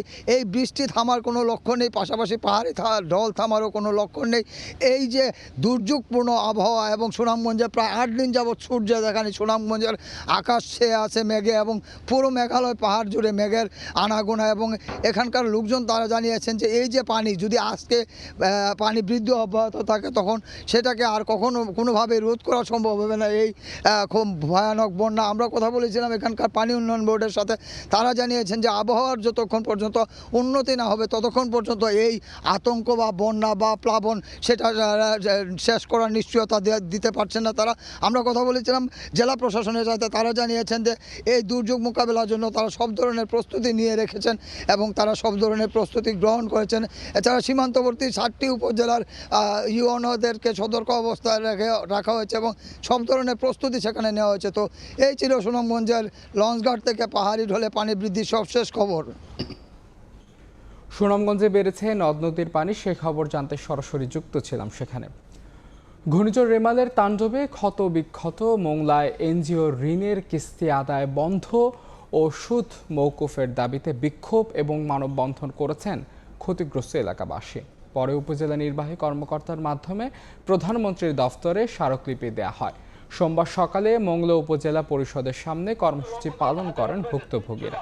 ঘূর্ণিঝড় রেমালের তাণ্ডবে ব্যাপক ক্ষয়ক্ষতি হয় মোংলা সহ সুন্দরবন উপকূলীয় এলাকার মানুষের ঘরবাড়ি, ভেসে যায় কয়েক হাজার মাছের ঘের, পানিতে তলিয়ে ব্যাপক ক্ষতি হয় ফসলে। আর্থিক ক্ষতির মুখে পড়েন মৎস্য চাষি সহ প্রান্তিক কৃষক। এ অবস্থায় ঋণের কিস্তির টাকা 6 মাসের জন্য স্থগিত ও সুদ মওকুফের দাবি জানানো হয়। পরে উপজেলা নির্বাহী কর্মকর্তার কাছে স্মারকলিপি প্রদান করেন ভুক্তভোগীরা। রংপুরে হিমাগার মালিক ও আলু চাষি সমিতির পাল্টাপাল্টি অবস্থানে অস্থির আলুর বাজার। সপ্তাহের ব্যবধানে প্রতি কেজি আলুর দাম বেড়েছে 10 থেকে 15 টাকা পর্যন্ত। চাষিদের অভিযোগ, রংপুর অঞ্চলে হিমাগারের ভাড়া অস্বাভাবিকভাবে বৃদ্ধি পাওয়ায় এ পরিস্থিতির সৃষ্টি হয়েছে। যদিও হিমাগার মালিকরা বলছেন বস্তা প্রতি ন্যায্য ভাড়া নিচ্ছেন তারা। জেলা প্রশাসকের আশ্বাস, আলুর বাজার নিয়ন্ত্রণে দ্রুত কার্যকরী পদক্ষেপ গ্রহণ করা হবে। আব্দুর রশিদ জীবনের রিপোর্ট। ভরা মৌসুমেও রংপুরে অস্থির আলুর বাজার। গেল এক সপ্তাহে সব ধরনের আলুর কেজি প্রতি দাম বেড়েছে 10 থেকে 15 টাকা পর্যন্ত। খুচরা ব্যবসায়ীদের অভিযোগ, হিমাগারে পর্যাপ্ত আলু থাকলেও কৃত্রিম সংকট তৈরি করছে মজুতদাররা। আলু বের করছে না, এদের একটু দামটা বেশি। 1 কেজি আলু যেরকম 70-80 টাকা, তাহলে মানুষ কি হবে? ভাবতেছে মজুতদারেরা দাম আরো বাড়বে, আমরা পয়সা পাবো। চলতি মৌসুমে রংপুরের হিমাগারগুলোতে অস্বাভাবিকভাবে ভাড়া বৃদ্ধির প্রতিবাদে গেল কয়েকদিন ধরে সংবাদ সম্মেলন, মানববন্ধন ও গণ অনশনের মতো কর্মসূচি করছে আলু চাষি ও ব্যবসায়ী সমিতি। বের করছে না হিমাগার থেকে আলুও। হিমাগার ভাড়া না কমালে আন্দোলন অব্যাহত রাখার হুঁশিয়ারিও তাদের। আমাদের দাবি আদায় করা না পর্যন্ত আমরা ক্লস্টার থেকে আলু বাইর করবো না। সারা বাংলাদেশের ভাড়া এক, আমাদের রংপুরের ভাড়া এক, এই কারণে তো আমরা আলুর ভাড়া বের করতেছি। তারা যে বিদ্যুতের অজুহাত দেখাচ্ছে, সেই বিদ্যুৎ তো রাজশাহীতে একই বিদ্যুৎ, ওই আপনার মুন্সিগঞ্জে একই বিদ্যুৎ, রংপুরে একই বিদ্যুৎ। রংপুরে কেন 120 টাকা আমরা ভাড়া বেশি দিব? যদিও নিজেদের অবস্থানে অটল হিমাগার মালিকরা, আর আলুর দাম ক্রেতাদের নাগালের মধ্যে রাখতে প্রয়োজনীয় ব্যবস্থা নেওয়ার আশ্বাস জেলা প্রশাসকের। ভোক্তা সাবার হবে নাকি সেটা তো রাষ্ট্রের ব্যাপার, সরকার দেখবে। সরকার যদি এখন বিদ্যুতের রেট বাড়ায় আমরা কি করব? আমাদের তো ওটা নিতে হবে। আমাদের মেইন হিমাগারের খরচ হল বিদ্যুৎ বিল।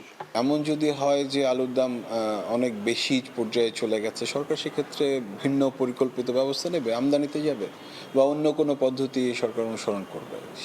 কিন্তু মূল্য বৃদ্ধি করে জনভোগান্তি সৃষ্টি করা বা কৃত্রিম সংকট সৃষ্টি করা, এগুলো আসলে আমরা কোনোভাবেই সাপোর্ট করব না। রংপুর জেলার 40টি হিমাগারে 3,25,000 মেট্রিক টন আলু মজুত রয়েছে। আব্দুর রশিদ জীবন, সময় সংবাদ, রংপুর। কুড়িগ্রামে ভুটানিজ বিশেষ অর্থনৈতিক অঞ্চলকে ঘিরে চলছে নানা কর্মযজ্ঞ।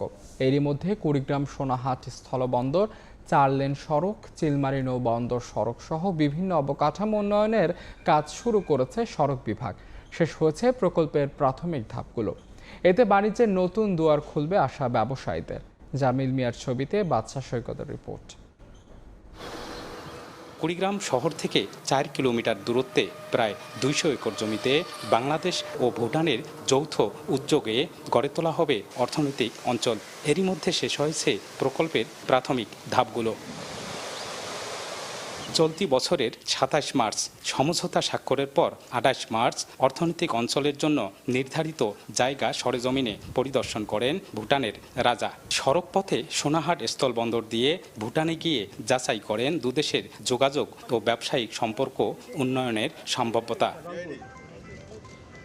অর্থনৈতিক অঞ্চল প্রতিষ্ঠা হলে কর্মসংস্থান হবে প্রায় ৩০,০০০ মানুষের। এছাড়াও এ অঞ্চলের সঙ্গে সোনাহাট স্থলবন্দর ও চিলমারি নৌবন্দরের সংযোগ থাকায় সড়ক ও নৌপথে বাড়বে দুদেশের অন্যান্য ব্যবসায়িক সুবিধাও।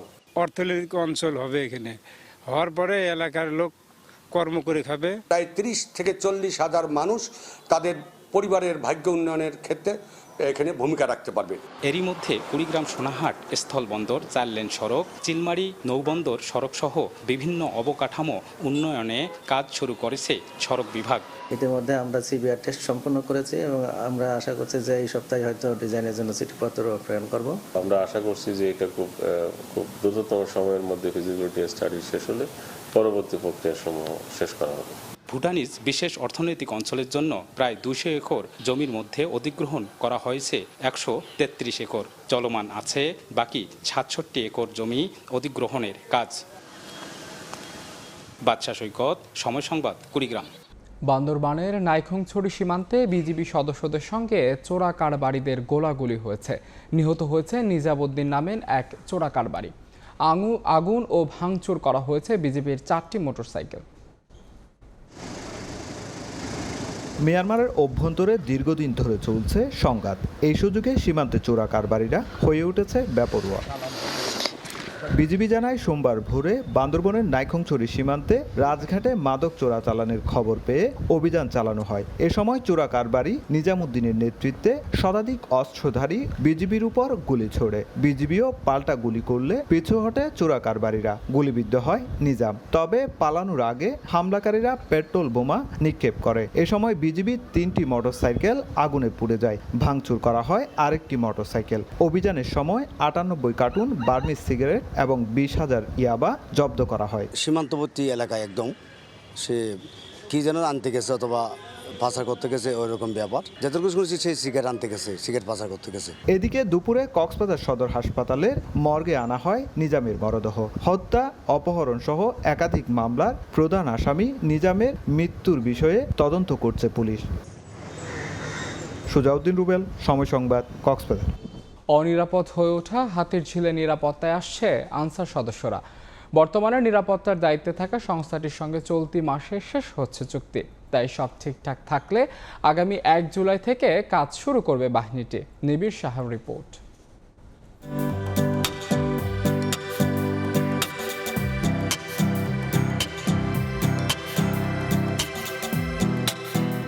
ইট পাথরের এই নগরীর বুক চিরে গড়ে ওঠা এক টুকরো স্বর্গ। সবুজ গাছগাছালি আর পানির মিশেলে যেন হাতির ঝিল হয়ে উঠেছে এই নগরীর ফুসফুস।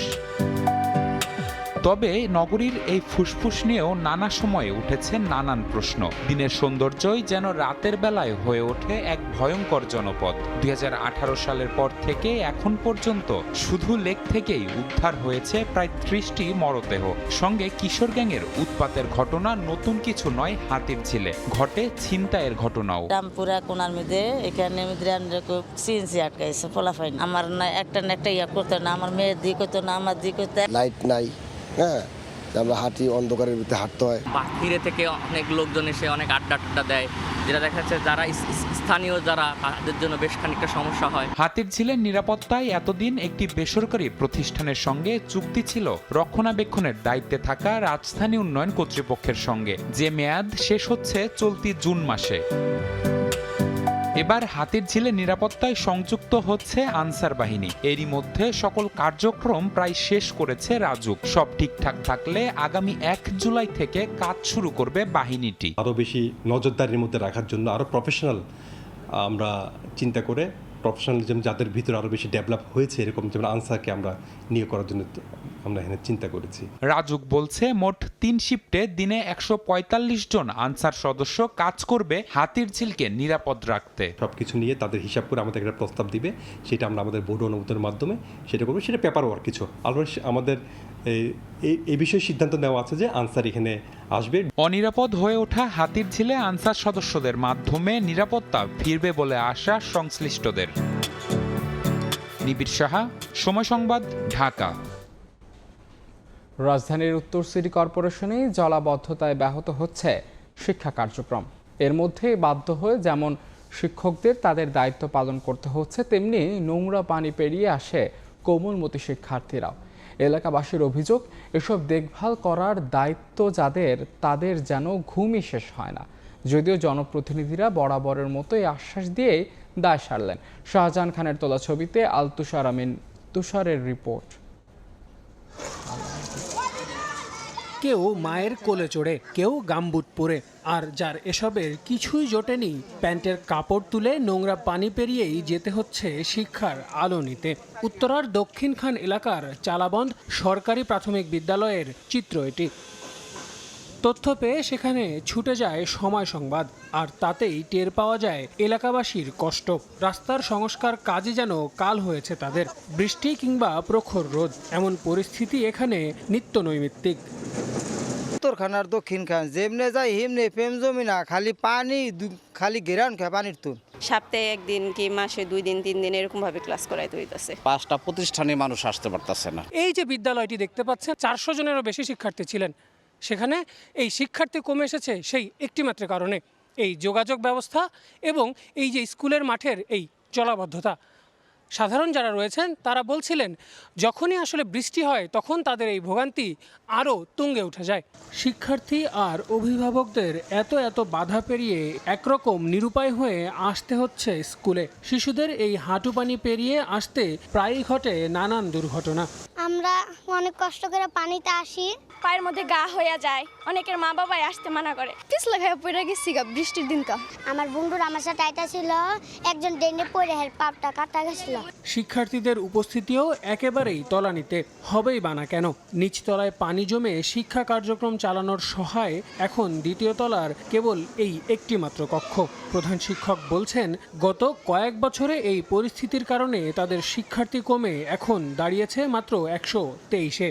অনুপস্থিত থাকলে তো তার শিক্ষার থেকে আস্তে আস্তে সে ডিটাচড হয়ে যাচ্ছে, সাথে সাথে অভিভাবকেরও চাপ পড়ছে। সরকারের যে নীতি এবং আউটপুটটা আমরা 100% পাচ্ছি না। ক্লাস করার জন্য আমরা নির্ধারিত সময়ে আসা এবং ক্লাস করা, এটা আমাদের জন্য একটা চ্যালেঞ্জিং হয়ে দাঁড়াচ্ছে। যদিও স্থানীয় জনপ্রতিনিধি বলছেন, আসছে বর্ষা মৌসুমের আগেই যেন এই পরিস্থিতি কাটিয়ে ওঠা যায় সেই চেষ্টা চালাচ্ছেন তারা। যত 2টা মসজিদ 2টা স্কুল আছে, মানুষের চলাচলের ব্যবস্থা করে দিতে হবে। পানি সরানোর কোনো জায়গায় ব্যবস্থা নেই। ঈদের আগে রাস্তাটা হবে না, পাইপলাইনটা হয়ে যাবে। দায়িত্বে থাকা কর্তৃপক্ষের ঘুম অচিরেই ভাঙবে বলে প্রত্যাশা ভুক্তভোগীদের। আল আমিন তুষার, সময় সংবাদ, ঢাকা। নীলফামারীর ডিমলায় বীর নিবাস প্রকল্পের বাড়ি নির্মাণে অনিয়মের অভিযোগ উঠেছে। 22টি বাড়িতে নিম্নমানের সামগ্রী ব্যবহার ও সময় পার হলেও কাজ বন্ধ করে রাখা হয়েছে বলে জানান সুবিধাভোগীরা। এই নিয়ে উপজেলা প্রশাসনের গতানুগতিক আশ্বাস। অভিযোগ অনুযায়ী ব্যবস্থা নেওয়া হচ্ছে। মোহাম্মদ সোহেলের ছবিতে শাকির হোসেনের বাদলের রিপোর্ট। নির্মাণ করা হয়েছে পাকা ঘর, তবে সম্পূর্ণ কাজ শেষ না করে ফেলে রাখা হয়েছে দীর্ঘ সময়। বীর নিবাস প্রকল্পের আওতায় নীলফামারীর ডিমলায় 2022-এ 10টি ও 2023-এ জুনের মধ্যে 22টি বাড়ি নির্মাণের কথা ছিল। তবে সে কাজ পুরোপুরি শেষ না করে কাজ বন্ধ করে দিয়েছে ঠিকাদারি প্রতিষ্ঠান। সুবিধাভোগীরা জানান, নির্মিত বেশিরভাগ বাড়ির দরজা জানলা গ্রিল লাগানো হয়নি। যেগুলোতে হয়েছে তাও নিম্নমানের সামগ্রী ব্যবহারের কারণে অনেক বাড়ির দেয়ালে ফাটল ধরেছে। মিলছে না ঠিকাদারের দেখা। বৃষ্টি হলেই ছাদ চুইয়ে পানি পড়ছে। ঘরের পরম সাইড দিয়ে ফাটে যাচ্ছে, খুব নিম্নমানের কাজ হচ্ছে। ওই যে ছাদটা ঢালাই দিছে, তাও তার আবিষ খাওয়া দিয়ে ঢালাই দিছে। আমি একটা স্টকের লোক, এখন আমি ঘরে যে ঢুকতে পারবো কিনা আমার সন্দেহ হচ্ছে। কেরাম এর সাথে যারা জড়িত তাদেরকে আইনের আওতায় এনে তদন্ত করে দৃষ্টান্তমূলক ব্যবস্থা গ্রহণ করার জন্য সরকার নিকট জোর দাবি জানাচ্ছি। উপজেলা প্রশাসন জানায় অভিযোগ পেলে ঠিকাদারের মাধ্যমে সংস্কার করা হবে। যেগুলো এখনই অভিযোগ করা হচ্ছে সেগুলো আমরা ঠিকাদারের মাধ্যমে সংশোধন করে দিচ্ছি, আর যেগুলো আল্লাহ মাফ করুক ভবিষ্যতে আরও আসবে সেগুলো ঠিকাদার অবশ্যই সংশোধন করে ফাইনালি ঘরগুলো হস্তান্তর হবে। 732 স্কয়ার ফুটের প্রতিটি বাড়ি নির্মাণে ব্যয় ধরা হয়েছে 14,10,000 টাকা। শাকির হোসেন বাদল, সময় সংবাদ, নীলফামারী। নানা অব্যবস্থাপনায় 37 বছরেও পূর্ণতা পায়নি ঠাকুরগাঁওয়ের বিসিক শিল্পনগরী। বেশিরভাগই গড়ে উঠেছে প্লাস্টিক ও চিরা মুড়ি তৈরির কারখানা। রাস্তা ও ড্রেনেজ ব্যবস্থা সহ সুযোগ সুবিধার অভাবে হচ্ছে না বড় কোনো শিল্প প্রতিষ্ঠান। সংকট সমাধানে গতানুগতিক আশ্বাস কর্তৃপক্ষের। সুমন হোসেনের ছবিতে জিয়াউর রহমান বাদলের রিপোর্ট। 15 একর জমির উপর গড়ে ওঠা 53টি ইউনিটে 105টি প্লটে পরিচালিত হচ্ছে ঠাকুরগাঁও বিসিক শিল্পনগরী। বরাদ্দকৃত প্লটগুলোর মধ্যে 6টি এখনও ফাঁকা, আর বেশিরভাগই গড়ে তোলা হয়েছে চিরামুড়ি ও প্লাস্টিক সহ বিভিন্ন খাদ্য ও নিত্য প্রয়োজনীয় পণ্য তৈরির কারখানা। এছাড়া যেসব প্রতিষ্ঠান গড়ে উঠেছে সেগুলোও চলছে ঢিলেঢালাভাবে। রাস্তা ও ড্রেনেজের অব্যবস্থাপনা সহ অন্যান্য সুযোগ সুবিধা না থাকায় বড় কোনো বাণিজ্যিক প্রতিষ্ঠান এখনও গড়ে ওঠেনি। অনেকেই ব্যবসা প্রতিষ্ঠানের নামে প্লট বরাদ্দ নিয়ে ফেলে রেখেছেন। কেউ আবার প্লটের ভেতর তৈরি করেছেন যানবাহনের গ্যারেজ। কর্তৃপক্ষকে বললে শুনে ঠিকই কিন্তু কোনো পদক্ষেপ নেয় না। যেমন প্রত্যেকটা কারখানার সামনে লাইটের দরকার আছে, বর্ষাকালে আমাদের কারখানায় পানি উঠে যায়, ড্রেনগুলো ঠিক নাই। এখানে কোনো বড় কারখানা নাই। বড় কারখানা হয়তো উৎপাদন ক্ষমতা বেশি হইতো, এলাকার মানুষও বেশি শ্রমিক লাগতো, বেশি কাজ করতে পারতো। বড় বড় শিল্প প্রতিষ্ঠান যদি আসে তাহলে মানুষ কাজ করতে পারবে। অব্যবস্থাপনার কথা স্বীকার করে বরাবরের মতো দায় সারা জবাব সংশ্লিষ্ট কর্মকর্তার। এখানে সার্বিক পরিস্থিতি বর্তমানে অনেক উন্নতির দিকে, শুধু রাস্তা এবং ড্রেনগুলো এখনো আমরা কমপ্লিট করতে পারিনি। তো আমি ঊর্ধ্বতনের সাথে কথা বলেছি, ওনারা মানে পর্যায়ক্রমে আমাদের এগুলো ড্রেনগুলো এবং রাস্তাগুলো ঠিক করে দিবে। 1987 সালে গড়ে ওঠে ঠাকুরগাঁও বিসিক শিল্পনগরী। জিয়াউর রহমান বকুল, সময় সংবাদ, ঠাকুরগাঁও। লালমনিরহাট শহরে রাতের আধারে স্থাপন করা হয়েছে বিলবোর্ড। এতেই মুখোমুখি পৌরসভা ও সড়ক বিভাগ। বিলবোর্ড স্থাপনের আগে সড়ক বিভাগকে অবগত করার দাবি পৌর কর্তৃপক্ষের, তবে তা অস্বীকার করে থানায় লিখিত অভিযোগ করার কথা জানিয়েছে সড়ক বিভাগ। আর সড়কের মাঝে বিলবোর্ড ঝুঁকিপূর্ণ বলছে ট্রাফিক বিভাগও। আমিনুল ইসলামের ছবিতে জেআই সমাপ্ত রিপোর্ট। গভীর রাতে লালমনিরহাটের ব্যস্ততম সড়ক মিশন মোড়ের সড়কের মাঝের ডিভাইডারে স্থাপন করা হয় দুটি বিলবোর্ড। বড় আকারের এই স্থাপনার পাশেই বিদ্যুতের মূল লাইন। এলাকাবাসী ও ট্রাফিক বিভাগ জানায়, ঝড় বৃষ্টিতে একদিকে বিলবোর্ড ভেঙে পড়লে ঘটতে পারে মারাত্মক দুর্ঘটনা। বর্তমান যা ঝড় তুফান চলছে, এর মাঝে এই বিলবোর্ডটা যদি পড়ে যায় মানুষের দুর্ঘটনা হওয়ার সম্ভাবনা 100%। এই বিলবোর্ডগুলো থাকলে রাত্রেবেলা একটা গাড়ি যদি সামনে থেকে আসে দেখা যায় না। বিলবোর্ডের পাশ দিয়ে আমি দেখতে পেলাম যে একটা বিদ্যুতের তারের একটা লাইন আছে, যেটা সরাসরি সংযোগ। এখান থেকে দুর্ঘটনার সূত্রপাত হতে পারে। বিলবোর্ড স্থাপন নিয়ে মুখোমুখি অবস্থানে পৌরসভা ও সড়ক বিভাগ। বিলবোর্ড স্থাপনের আগে সড়ক বিভাগকে অবগত করার দাবি পৌর কর্তৃপক্ষের, তবে তা অস্বীকার করে এ নিয়ে থানায় লিখিত অভিযোগ করার কথা জানিয়েছে সড়ক বিভাগ।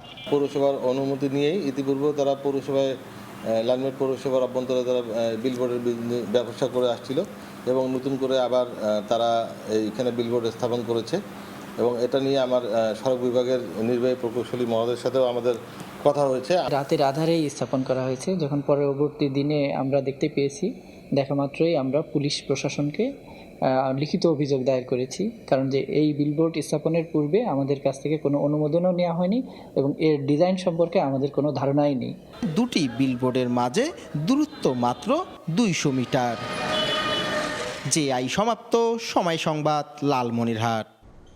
গাজীপুরে জাতীয় বিশ্ববিদ্যালয় মূল ক্যাম্পাসে শিক্ষা কার্যক্রম স্থগিতের প্রতিবাদে বিক্ষোভ করেছে 4 বিভাগের শিক্ষার্থীরা। সোমবার সকালে ক্যাম্পাসের গেটে তালা ঝুলিয়ে আন্দোলনে নামেন শিক্ষার্থীরা।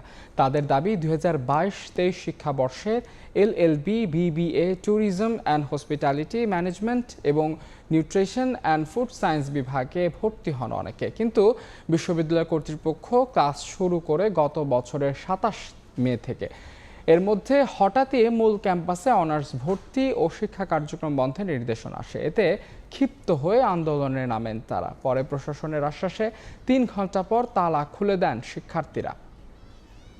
জয়পুরহাটে স্ত্রী ও খালা শাশুড়িকে হত্যার ঘটনার 5 দিন পর গ্রেফতার হয়েছে পলাতক স্বামী। রোববার বিকেলে বগুড়ার গাবতলী উপজেলার সুখানপুকুর ইউনিয়নের মুসুন্দি এলাকায় একটি বাড়ি থেকে গ্রেফতার করা হয় রুবেল হোসেনকে। পুলিশ জানায়, স্ত্রী পরকীয়া করত এমন সন্দেহ করত রুবেল। এর জেরে কথা কাটাকাটির এক পর্যায়ে গত 27 মে দুপুরে আক্কেলপুর উপজেলায় নিজ বাড়িতে স্ত্রী মৌ আক্তার মিতুকে ছুরিকাঘাত করে রুবেল। চিৎকার শুনে এগিয়ে আসা খালা শাশুড়ি আলিয়া বেগম ও তার ছেলে নীরবকেও ছুরিকাঘাত করে পালিয়ে যায় রুবেল। স্থানীয়রা 3 জনকে উদ্ধার করে আক্কেলপুর উপজেলা স্বাস্থ্য কমপ্লেক্সে নিয়ে যায়। সেখানে আলিয়া বেগমকে মৃত ঘোষণা করা হয়। উন্নত চিকিৎসার জন্য বগুড়ায় শহীদ জিয়াউর রহমান মেডিকেল কলেজ হাসপাতালে নেয়ার পথে মৃত্যু হয় মৌ আক্তার মিতুর। আলিয়া বেগমের ছেলে নীরব হোসেন সদর হাসপাতালে চিকিৎসাধীন। এই ঘটনায় রুবেল হোসেনকে আসামি করে হত্যা মামলা করেন আলিয়ার ছেলে সজীব আকন্দ। কে বসছেন দিল্লির মসনদে জানা যাবে আজ। সকাল 8টা থেকে শুরু হওয়ার কথা ভারতের লোকসভা নির্বাচনের ভোট গণনা। রাজনৈতিক দলগুলোর মধ্যে বাড়ছে স্নায়ুচাপ। বুথ ফেরত জরিপে এগিয়ে থাকায় উজ্জীবিত গেরুয়া শিবির। তবে সমীক্ষা খুব একটা আমলে নিচ্ছে না বিরোধী ইন্ডিয়া জোট। বিস্তারিত সুব্রতা আচার্যের রিপোর্টে। 19 এপ্রিল থেকে 1 জুন ভারতের 18তম লোকসভা নির্বাচনের 7 দফায় 47 দিন ধরে দেশটির প্রায় 65 কোটি ভোটার প্রয়োগ করেছেন গণতান্ত্রিক অধিকার। 55 লাখ ইভিএমে বন্দী সেই গণনায় জানা যাবে মঙ্গলবার। ভারত জুড়ে এরই মধ্যে গণনা কেন্দ্রগুলোতে নেওয়া হয়েছে নজিরবিহীন নিরাপত্তা। 3 স্তরের এই ব্যবস্থায় প্রত্যেক গণনা কেন্দ্রের 200 মিটারের মধ্যে থাকছে 144 ধারা। আকাশে ড্রোন, কেন্দ্রের ভেতর ও বাইরে থাকছে পর্যাপ্ত সংখ্যক সিসি ক্যামেরার নজরদারি। কেন্দ্রীয় বাহিনীর পাশাপাশি থাকছে রাজ্য পুলিশ ও নির্বাচন কমিশনের পর্যবেক্ষণ দল। স্থানীয় সময় মঙ্গলবার সকাল 8টা থেকে শুরু হবে ভোট গণনা। সবার আগে পোস্টাল ব্যালট গণনা করা হবে। এরপর ভোটারের সংখ্যার অনুপাতে ইভিএম গণনার কাজ শুরু হবে। প্রত্যেক রাজনৈতিক দলের নিজস্ব এজেন্ট থাকবেন কাউন্টিং সেন্টারে। থাকবেন গণমাধ্যমের প্রতিনিধি ও বিদেশি পর্যবেক্ষকও। দেশটির অন্যতম দীর্ঘ নির্বাচন প্রক্রিয়ায় এবার 6টি সর্বভারতীয় রাজনৈতিক দল ছাড়াও 2500-এরও মতো প্রাদেশিক রাজনৈতিক দল নিজস্ব প্রতীকে লড়েছেন। নির্বাচনী যুদ্ধে সামিল হয়েছেন প্রায় 14,000 প্রার্থী। মঙ্গলবার একইভাবে জানা যাবে অন্ধ্রপ্রদেশ ও উড়িষ্যার বিধানসভার ফলাফলও। সুব্রত আচার্য, সময় সংবাদ, ভারত। যুক্তরাজ্যের গোয়েন্দা সংস্থা চীনের সরকারি কর্মকর্তাদের গুপ্তচর হিসেবে নিয়োগ দিয়েছিল বলে অভিযোগ তুলেছে বেইজিং। চীন মন্ত্রণালয়ের অভিযোগ, চীনের বিরুদ্ধে দেশটির 2 কর্মকর্তাকে গুপ্তচর বৃত্তিতে নামায় ব্রিটিশ গোয়েন্দারা। সম্পর্কে তারা স্বামী স্ত্রী। এমন এক সময় চীন এই অভিযোগ করল যখন মাত্র 1 মাস আগেই 2 ব্যক্তির বিরুদ্ধে চীনের হয়ে গুপ্তচর বৃত্তির অভিযোগ এনেছে যুক্তরাজ্য। গুপ্তচর বৃত্তির পাল্টাপাল্টি অভিযোগে হঠাৎ করেই উত্তেজনা বেড়েছে চীন যুক্তরাজ্যের মধ্যে। গেল মাসে 2 ব্রিটিশ নাগরিকের বিরুদ্ধে চীনে তথ্য পাচারের অভিযোগ আনে লন্ডন। 2021 সালের শেষ দিক থেকে 2023 সালের ফেব্রুয়ারির মধ্যে তারা গুরুত্বপূর্ণ তথ্য পাচার করে বলে দাবি করা হয়। ওই ঘটনার 1 মাসের মধ্যেই এবার যুক্তরাজ্যের গোয়েন্দা সংস্থা MI6 এর বিরুদ্ধে গুপ্তচর নিয়োগের অভিযোগ আনল চীন। চীনের রাষ্ট্রীয় নিরাপত্তা মন্ত্রণালয় বলছে, চীনের বিরুদ্ধে দেশটির 2 কর্মকর্তাকে গুপ্তচর বৃত্তিতে নামান MI6 এর গোয়েন্দারা। সম্পর্কে তারা স্বামী স্ত্রী। স্বামীর ডাকনাম ওয়াং আর স্ত্রীর নাম ঝৌ। দুজনই চীনের একটি রাষ্ট্রীয় সংস্থার অতি গোপনীয় বিভাগে চাকরি করতেন। চীন সরকার বলছে 2015 সালে চীনা ব্রিটিশ শিক্ষার্থী বিনিময় কর্মসূচির অধীন যুক্তরাজ্যে লেখাপড়া করতে যান ওয়াং। সে সময় MI6 এর সদস্যরা তার সঙ্গে যোগাযোগ শুরু করেন। তাকে নৈশভোজ ও ঘুরতে যাওয়ার আমন্ত্রণ জানানো হয়। উদ্দেশ্য ছিল ওয়াংয়ের আগ্রহ ও দুর্বলতাগুলোকে ভালোভাবে বোঝা। পরে সময় বুঝে ওয়াংকে যুক্তরাজ্য সরকারের হয়ে কাজ করার প্রস্তাব দেয়া হয়। বিনিময়ে ভালো পারিশ্রমিক ও নিরাপত্তার প্রতিশ্রুতি পান তিনি। ওয়াং প্রথমে এই প্রস্তাব নিয়ে দ্বিধায় থাকলেও শেষ পর্যন্ত রাজি হন। চীনের রাষ্ট্রীয় নিরাপত্তা বিষয়ক মন্ত্রণালয়ের অভিযোগ, ওয়াংয়ের মাধ্যমে এক পর্যায়ে তার স্ত্রী ঝৌকেও নিয়োগ দেয় MI6। সম্প্রতি চীন ও পশ্চিমা দেশগুলোর মধ্যে একে অপরের বিরুদ্ধে গুপ্তচর বৃত্তির অভিযোগ বাড়ছে। এ মাসের শুরুতেই হংকংয়ের গোয়েন্দা সংস্থাকে সহযোগিতার অভিযোগ ওঠা এক ব্যক্তিকে মৃত অবস্থায় পাওয়া যায় বলে জানায় যুক্তরাজ্য পুলিশ। ওই ব্যক্তি যুক্তরাজ্যের রয়্যাল মেরিনের সদস্য ছিলেন বলে জানা যায়। ফরহাদ চৌধুরী, সময় সংবাদ। যুক্তরাষ্ট্রে ক্রিকেটের পাশাপাশি বিভিন্ন সামাজিক অনুষ্ঠানেও যোগ দিচ্ছেন বাংলাদেশ ক্রিকেটাররা। নিউ ইয়র্কে বাংলাদেশি কমিউনিটির অনুষ্ঠানে যোগ দেওয়ার পর এবার ডালাসে একটি মসজিদের উন্নয়ন কাজের জন্য অর্থ সংগ্রহের ক্যাম্পেইনে যোগ দেন 4 জন টাইগার ক্রিকেটার। এ সময় ভক্ত অনুরাগীদের সঙ্গে ছবি তোলেন তারা। পরে বিশ্বকাপে দলের ভালো পারফরমেন্সের জন্য সবার কাছে দোয়া চান সাকিব আল হাসান এবং মাহমুদুল্লাহ রিয়াদ। যুক্তরাষ্ট্রের শহর থেকে শহরে ঘুরছে বাংলাদেশ ক্রিকেট দল। বিশ্বকাপের প্রস্তুতি ম্যাচ এবং অনুশীলনের পাশাপাশি তারা অংশ নিচ্ছেন বিভিন্ন সামাজিক অনুষ্ঠানেও। ভারতের বিপক্ষে ওয়ার্ম আপ ম্যাচের আগে সাকিবের নিউ ইয়র্কের বাসায় দাওয়াতে যায় পুরো দল। সেখানে আমন্ত্রিত ছিলেন স্থানীয় বাংলাদেশি কমিউনিটির অনেকেই। তবে নিউ ইয়র্ক থেকে ডালাসে এসে একেবারে ভিন্ন ধরনের এক অনুষ্ঠানে যোগ দিলেন সাকিব আল হাসান, মাহমুদুল্লাহ রিয়াদ, তানজিম হাসান সাকিব এবং হাসান মাহমুদ। ডালাসের অ্যালেন মসজিদ ফাউন্ডেশনের উদ্যোগে আয়োজন করা হয় এই অনুষ্ঠানটি, যেখানে মসজিদের উন্নয়ন কাজের জন্য অর্থ সংগ্রহ করতেই মূলত এই ক্যাম্পেইন আয়োজন করেন তারা। যোগ দেন টাইগারদের 4 ক্রিকেটার। সেখানে ভক্ত অনুরাগীদের সঙ্গে ছবি তোলেন তারা এবং কথা বলেন সবার সঙ্গে। এ সময় অনেককে অটোগ্রাফও দেন ক্রিকেটাররা। এই অনুষ্ঠানে যোগ দেয়া প্রত্যেকের কাছ থেকে $20 একটা এন্ট্রি ফি নেয় আয়োজক কমিটি, যা পরে দান করা হয় মসজিদের উন্নয়ন কাজে। জানা গেছে শতাধিক স্থানীয় বাংলাদেশি মানুষ যোগ দেন এই ইভেন্টে। পবিত্র কোরআন তেলাওয়াতের মাধ্যমে অনুষ্ঠান শুরু হওয়ার পর এতে বক্তব্য দেন ক্রিকেটাররা। এ সময় বিশ্বকাপে ভালো পারফরমেন্সের জন্য সবার কাছে দোয়া চান সাকিব এবং রিয়াদ। নিয়ন মোহাইমিন, সময় সংবাদ। বঙ্গবন্ধু কাপ আন্তর্জাতিক কাবাডি টুর্নামেন্টে টানা চতুর্থবারের মতো চ্যাম্পিয়ন হলো স্বাগতিক বাংলাদেশ। নেপালকে 45-31 পয়েন্টে হারিয়ে শিরোপা ধরে রাখল লাল সবুজ। টুর্নামেন্টের শুরু থেকে দাপটে পারফর্ম করা বাংলাদেশ দল ফাইনালেও আধিপত্য বজায় রেখে গেলে। নেপালের বিপক্ষে এদিন মাঠে নামার আগে জাতীয় খেলা থেকে অবসর নেন বাংলাদেশের অধিনায়ক আরদুজ্জামান মুন্সি। বিদায় ম্যাচে মাঠে নেমেও নিজের দাপট বজায় রাখেন ক্যাপ্টেন। ম্যাচ শুরু থেকে এগিয়ে থেকে টুর্নামেন্টে অপরাজিত থেকে শিরোপা নিশ্চিত করে লাল সবুজ। এ পর্যায়ের শীর্ষ সংবাদগুলো জানিয়ে দিচ্ছি আরেকবার। বেনজিরের একের পর এক কীর্তিকলাপ, শুধু জমি নয় সরকারি রাস্তাও দখলে রাখে সাবেক আইজিপির সাভানা ইকো রিসোর্ট। বান্দরবানে খামার বাড়িতে চাঁদাবাজ আখ্যা দিয়ে শিক্ষার্থী নির্যাতন। মালয়েশিয়ায় কর্মী পাঠানোর নামে প্রায় 22,500 কোটি টাকা লুট, প্রতিমন্ত্রী দায় চাপালেন বাইরার কাছে। প্রবাসীদের প্রভাবশালীদের ছত্রছায়ায় লোপাট বলছেন বিশ্লেষকরা। চলতি অর্থ বছরে ঈদের দীর্ঘ ছুটি পোশাক খাতে $50 বিলিয়ন লক্ষ্যমাত্রা অর্জনে বড় বাধা।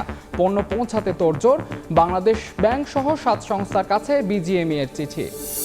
এবং ভারতের লোকসভা নির্বাচনের ফল ঘোষণা আজ। কে বসছেন দিল্লির মসনদে, চলছে হিসেব নিকেশ। বুথ ফেরত জরিপে উজ্জীবিত বিজেপি, আমলে নিচ্ছে না ইন্ডিয়া জোট।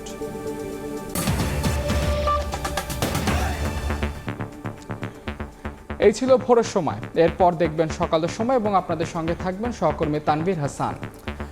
ধন্যবাদ মাহাদি ধ্রুব। সকালের সময় নিয়ে ফিরছি কিছুক্ষণ পর, সঙ্গে থাকুন সময়।